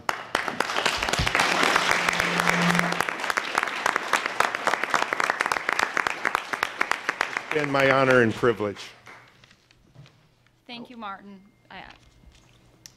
Okay, with that, Chairman, I'd like to adjourn the long-winded External Affairs Marketing and Advancement Committee. May I have a motion and a second from the committee to adjourn? So moved. Second. Okay, all those in favor say aye. Aye. All those signify by saying nay, no, if you have to do that. Any abstentions? Okay, Mr. Chairman, that concludes the business of the External Affairs and Marketing Advancement Committee. Can I get a motion from the board? Is that what I do now? No, we're done. And you, and by the way, Curator Farmer, you are done about 37 seconds early. I want to congratulate you. Great. Not that he's paid attention. Unlike Curator Burnsick. Okay, Curator Phillips, it's time for the Human Resources and Compensation Committee, and you're up. Right. So we have 3 action items for open session. I think that will be relatively short. One of them is to address transition assistance. That would be pay for people that are leaving the university. One's an amendment to the current section 350.010.050, which is layoff and transition, but also to address transition assistance for staff. In the past, we've not had that covered by releases or agreements, and just being the lawyers that many of us are, it's sort of unusual to be paying transition from layoffs without getting an exchange, an agreement, and a release. So that's maybe the most interesting thing on the docket. And we also have 2 other propositions, one on sick pay and one on personal days, eliminating an aspect of that. So I'm going to ask our Chief Human Resources Officer, Marcia Fisher, to go through each of these proposals, and then after we've gone through it, and I think you can ask questions along the way if you have any, then we'll vote on them separately, but at the end. Thank you. So there are detailed explanations in the materials, but I think I'll just highlight a few things so that we can keep it moving along, and then of course answer any questions that you might have. So the Transition Assistance Pay Program is a program that comes in front of the board every year to be renewed, and it's currently set to expire June 30th. This year, we're bringing it forth, doing a number of things. We were looking at how do we add NTT and unranked, non-regular, unranked faculty to this group. That was a request that we were asked to look at, as well as there is a separate layoff policy that wasn't connected to the TAP program that allowed for continuation of benefits. So part of what we're doing with the recommendation today is combining the transition assistance pay and the layoff policy into one. So both are covered by the agreement and release, as Curator Phillips mentioned. And finally, I'll conclude with some good feedback we received from ISAC that we took into consideration on this related to effective dates, and that'll explain kind of why we have some timing variations of this. So the recommended long-term transition assistance pay and layoff policy would have the following limitations. So if you've been an employee for more than 6 months, so you've passed the transition assistance, or passed the probationary period, and you're laid off through no fault of your own, so this is not a performance issue, but it's truly a layoff, you receive a minimum of 4 weeks of transition assistance pay, and then for every year of service beyond that, up to a cap of 20 weeks. The current policy allows for 26 weeks, so the long-term recommendation is to reduce that down to 20 weeks. We're also making a recommendation to put an overall cap of $50,000 on the transition assistance pay, and that would impact, if we looked at the last 3 years, approximately 10% of the population. It's really the higher paid earners who that would put a restriction on. The reduction from 26 weeks to 20 weeks impacted about 20% of the population who received transition assistance in the last 3 years. And finally, the layoff continued benefits would be reduced from 12 months to 6 months as a maximum period if you had been at the university for more than 5 years. So why are we bringing these forth? We're covering a larger population of our employees so that we're able to include tenured track non-tenured track faculty as well as non-regular unranked faculty. An example of that is our instructors. That was a group of population who though they could have served a long time at the university, they didn't have the protection of tenure that tenured faculty or tenure track faculty have, but they also didn't have the transition assistance that staff would have. And we are putting forth the long-term plan in a way that we think is sustainable in the long term. The timing, and this is the feedback that we received from ISAC, and as we had our lunch today, it struck me this is a perfect example of why we do engage our staff and why we do get their feedback and listen to what they have to say. One of their requests were, is it possible for the changes that will affect the staff that they go into effect January 1? So you'll notice part of what is being asked today is that the current transition assistance pay be renewed through December 31st to give a little bit longer of a ramp time for staff to get used to these changes and be effective on January 1. The non-regular unranked faculty that I spoke of currently don't have transition assistance pay. So to balance that, we didn't want to delay it going into effect for them. So we're asking that the effective date for them be August 30th, 2018. So that's the explanation of why we have those timing issues, and I think it'll work out quite well. Before you go on to others, and by the way, NTT means non-tenured track for non-academics. Any questions on that first proposal? Okay.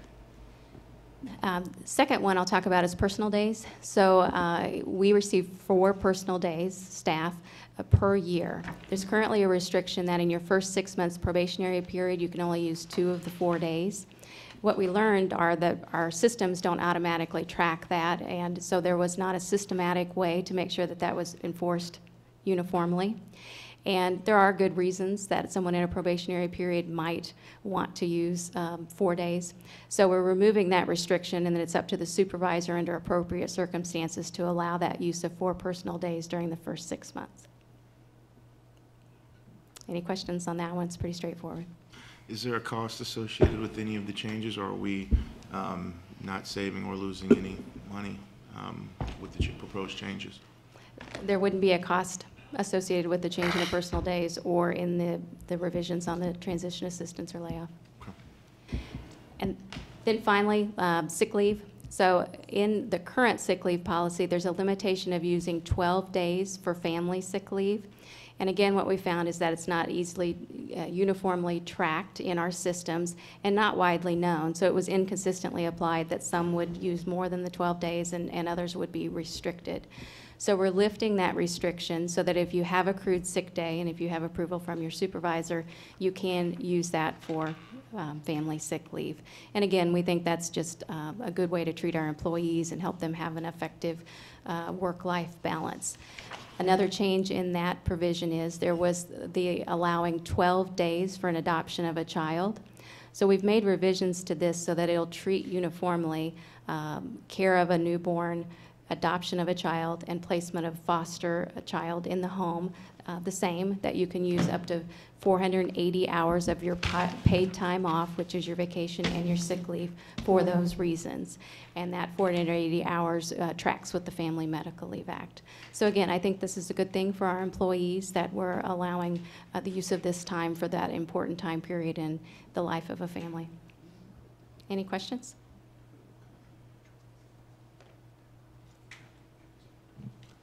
Okay, why don't we start with the first, and that is I would ask for the committee for a motion to adopt the new section, which would be 350.051 on layoff and transition assistance, as well as the amendment of 350 extension and amendment of 350.050 with respect to layoff. So moved. Second. Second. Definitely wait till tomorrow. Second. All right. All those in favor? Aye. Aye. Any opposed? And just to clarify, that also is continuing that transition assistance pay program through December 31st. Right, as you suggested. Right. Mr. Chairman, you have a motion to add as a new section 350.051 regarding layoff and transition, as well as the extension of 350.050 as stated. Do I have a second? Second. All in favor? Aye. All Aye. opposed? Any abstentions? Motion's passed. Let's see, the second one has to do with the sick leave, and that would be an amendment to the collected rule and regulation 340.030. Do I have a motion from the committee to amend as previously stated? So moved. Second. All those in favor? Aye. Aye. Any opposed? Mr. Chairman, we have a motion to present to amend section 34.030 to eliminate one of the sick leave restrictions on new employees. All right. Do I have a second? Second. All in favor? Aye. Aye. Opposed? Any abstentions? Motion carries. And finally, dealing with personal days, amendment to 340.060. Do I have a motion from the committee? So moved. Second. All those in favor? Aye. Aye. Yeah. Not sure I'm getting every committee member voting, but I think it passed. Any You need to opposed? stand up and stretch. Fun time. Wake up. We have a majority, and so, Mr. Chairman, the committee has a motion for the board for amendment of personal days 340.060. Do I have a second? Second. All in favor? Aye. Opposed? Any abstentions? Motion carries. And finally, we move to go into executive session for a closed record at a later point, not this afternoon. Have a second on that from the committee? Second. All those in favor? Aye. Aye. But you'll have to vote on that. Oh, yeah, we have to have a roll call. Cindy? Curator Burnsick? Yes. Curator Chapman? Yes. Curator Farmer? Yes. Curator Phillips? Yes. All votes in favor. Motion to adjourn the committee, no, we're going to leave that open because we're going into executive session. Right. Thank you very much. So it's time for audit. Curator Graham? Yes, I'll ask Michelle Peranio to come forward, please. I do think it's important to praise Curator Phillips because he's actually beat you, Curator Farmer. He's 6 minutes ahead of time. If I would say aye faster, it would be better. Michelle is here to give us a report. I can say that Michelle has been working hard. The two of us have met personally and gone over the plannings for the internal audits for the coming year. Jennifer talked this morning from MU Health about the work that they're doing with MU Health, and I know Michelle's working with them on the planning of those audits. So, Michelle, we're going to turn it over to you for a presentation on the internal audit for fiscal year 2019. Thank you, Curator Graham. So in this part of the presentation, I will be reviewing with you the status of the fiscal year 2018 annual audit plan, a quick review of the year, and a report of audits that we completed since the April board meeting. Since July of 2017, Internal Audit and Consulting Services has completed 15 projects, and we will complete an additional 15 for the fiscal year 2018 plan.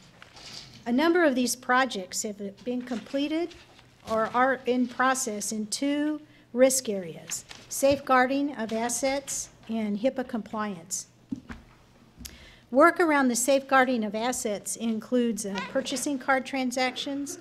For 5 months of this fiscal year, all the internal audit resources were dedicated to completing desk audits of purchasing card transactions across the UM system, its 4 universities, and MU Health. Results for each of these units are being finalized, and as is an assessment of the enhanced process for managing and approving purchasing card transactions. This was a major focus of management the last few years to improve this process. No major issues have been identified or of inappropriate use. There is opportunity to align expectations and policies and procedures with reality of how operations are shifting as business continues to change, and this will all be part of the recommendations provided to management in the final report.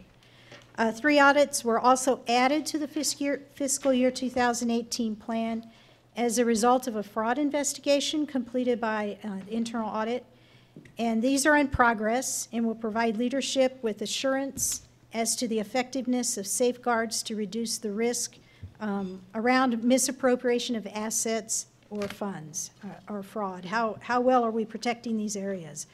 So these audits are university bank accounts, student bank accounts, and cash operations. All are in process at this point and being finalized. Another audit that we had on the plan related to safeguarding of assets was around procurement and supply chain.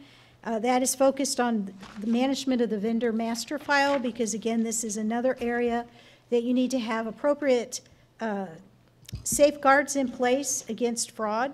And when these are in place, you reduce the risk around the ability to create fake vendors and commit fraud. So this audit is currently in process as well. The other big risk area that's been a focus is on HIPAA compliance, which is Healthcare Information Portability and Accountability Act. And this really is, that act is really designed to say, how do we protect health information? And so we've had a number of audits since 2016 where we look at these areas. Our biggest covered component under HIPAA, of course, is our health system.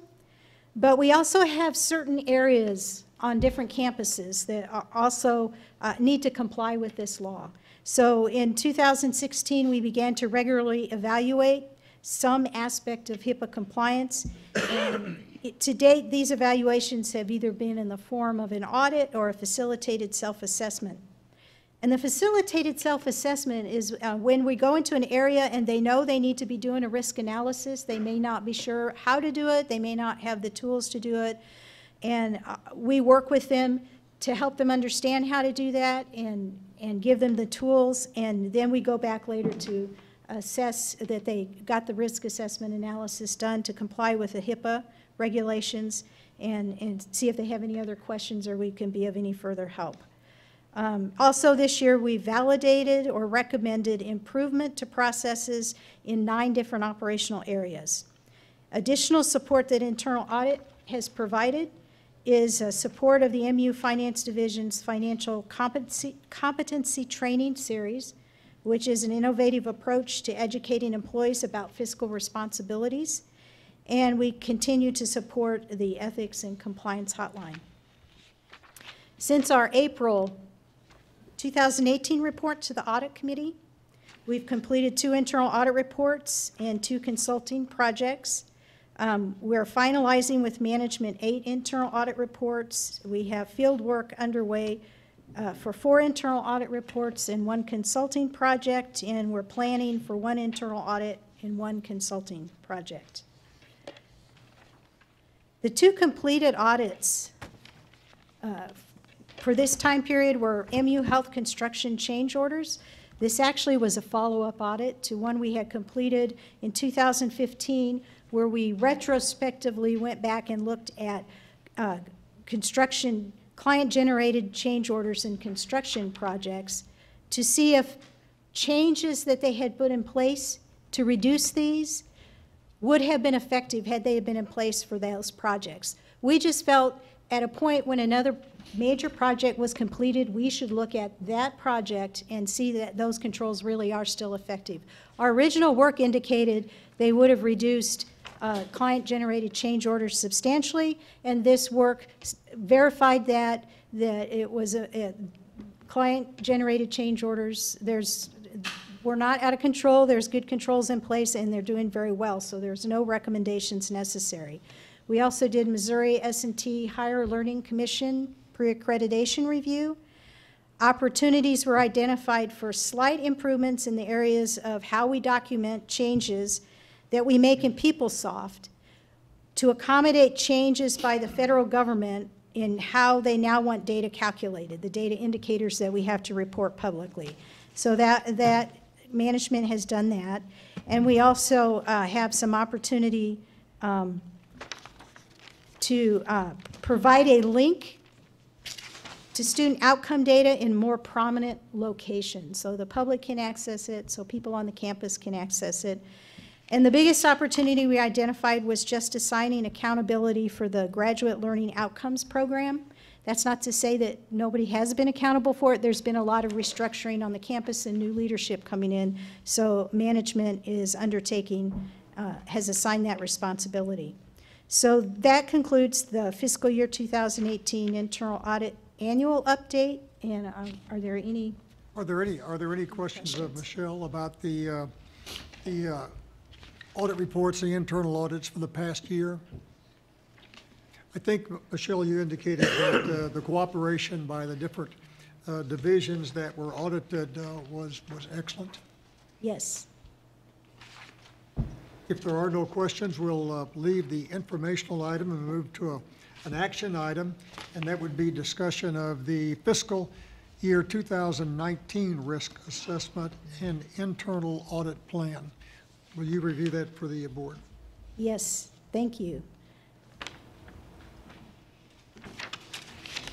Can you advance it for her? It's not moving.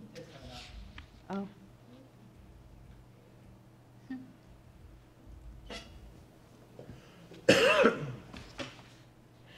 A key responsibility for internal audit and consulting services is the development of a flexible and comprehensive annual plan, and it based on an appropriate risk-based methodology.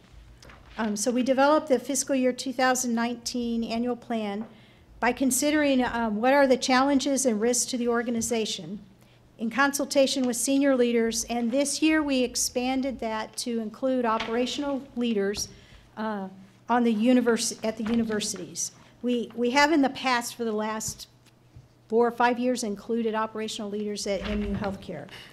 And we also considered multiple risk types and the audit coverage that has been done in the past. And I will say that it was all of the people who we visited on the universities and at the MU Health System were very gracious with their time. They were very forthcoming with sharing, and they were I found a workforce that really is understanding of the challenges that we have and wanting to be on board to move towards addressing those challenges. So 4 themes emerged consistently as we went through the dialogue, and these 4 themes are at the heart of our ability to continue to successfully move forward to address our challenges and to achieve the bold actions our leadership and organization is aspiring to. And these were around capability for transformation. And what that really is to successfully execute, we need to increase the quality of collaborations, innovate at all levels, and hold ourselves accountable to resolve issues as we continue moving forward.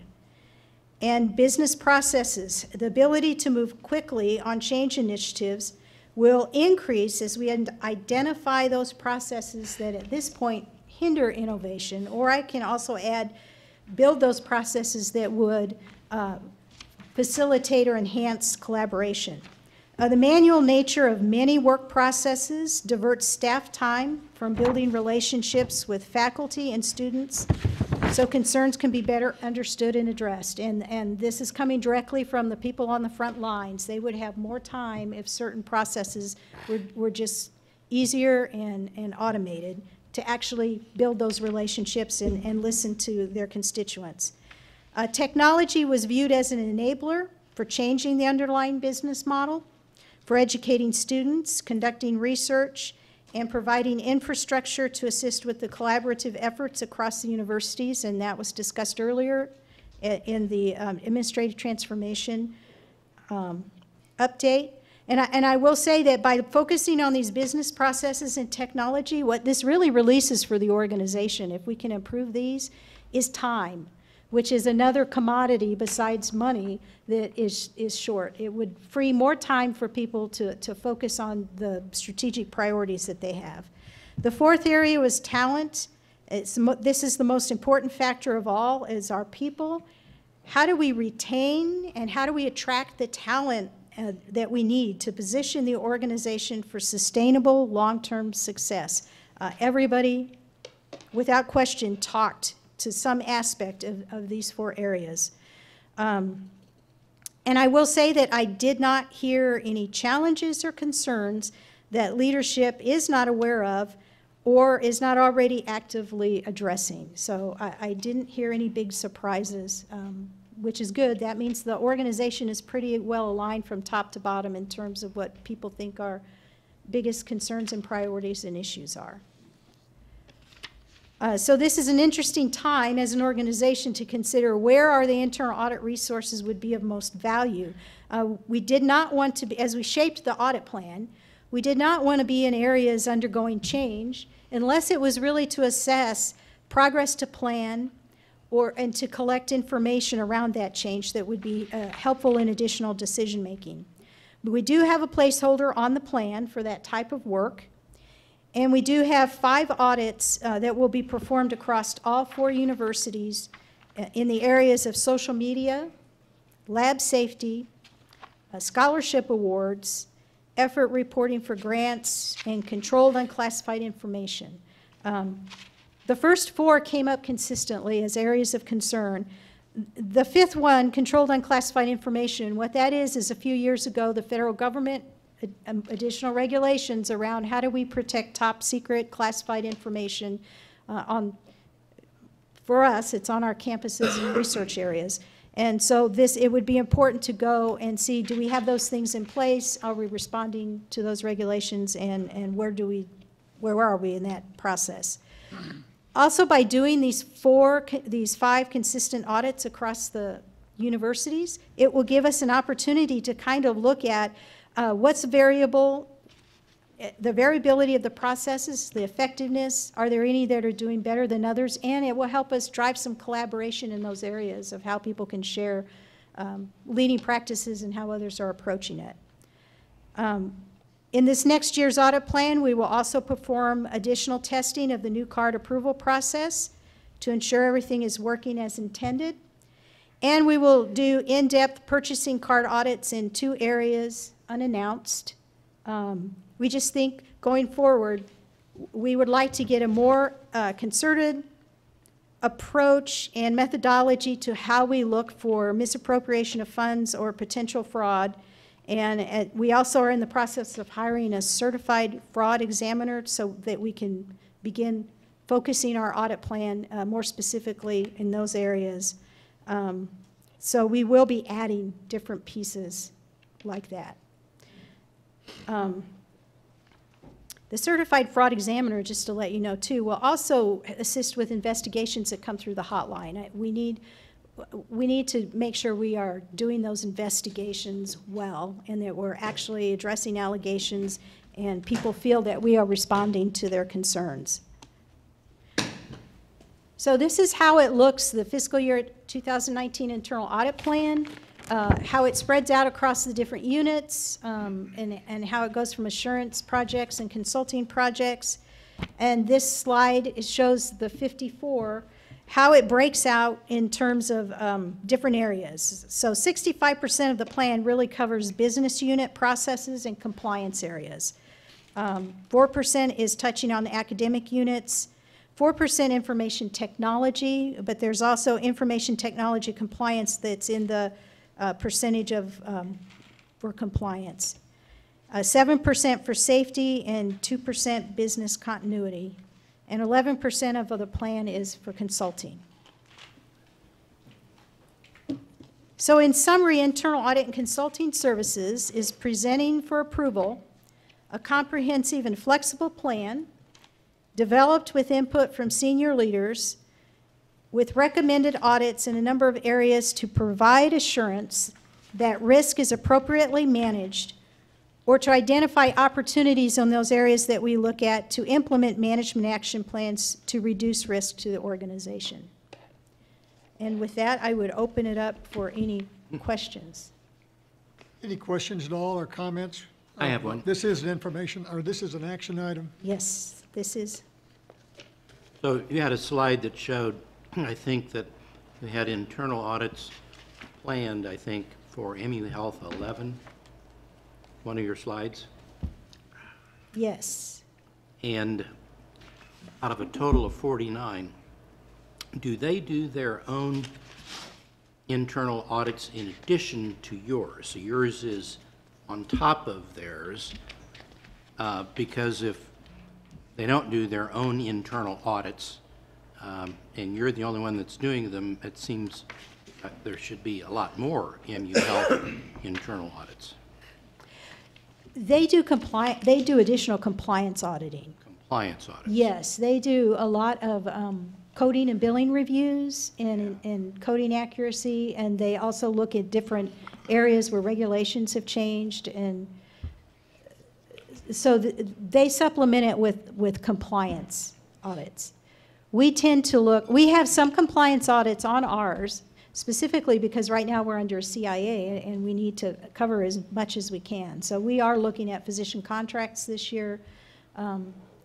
We're looking at high-use outpatient physical therapy because it's a focus of the OIG. So we go through that process and we supplement. We don't want to overlap with what they're doing so that we get a wider coverage across the health system. I guess that's satisfactory. I think I understand. Any other questions?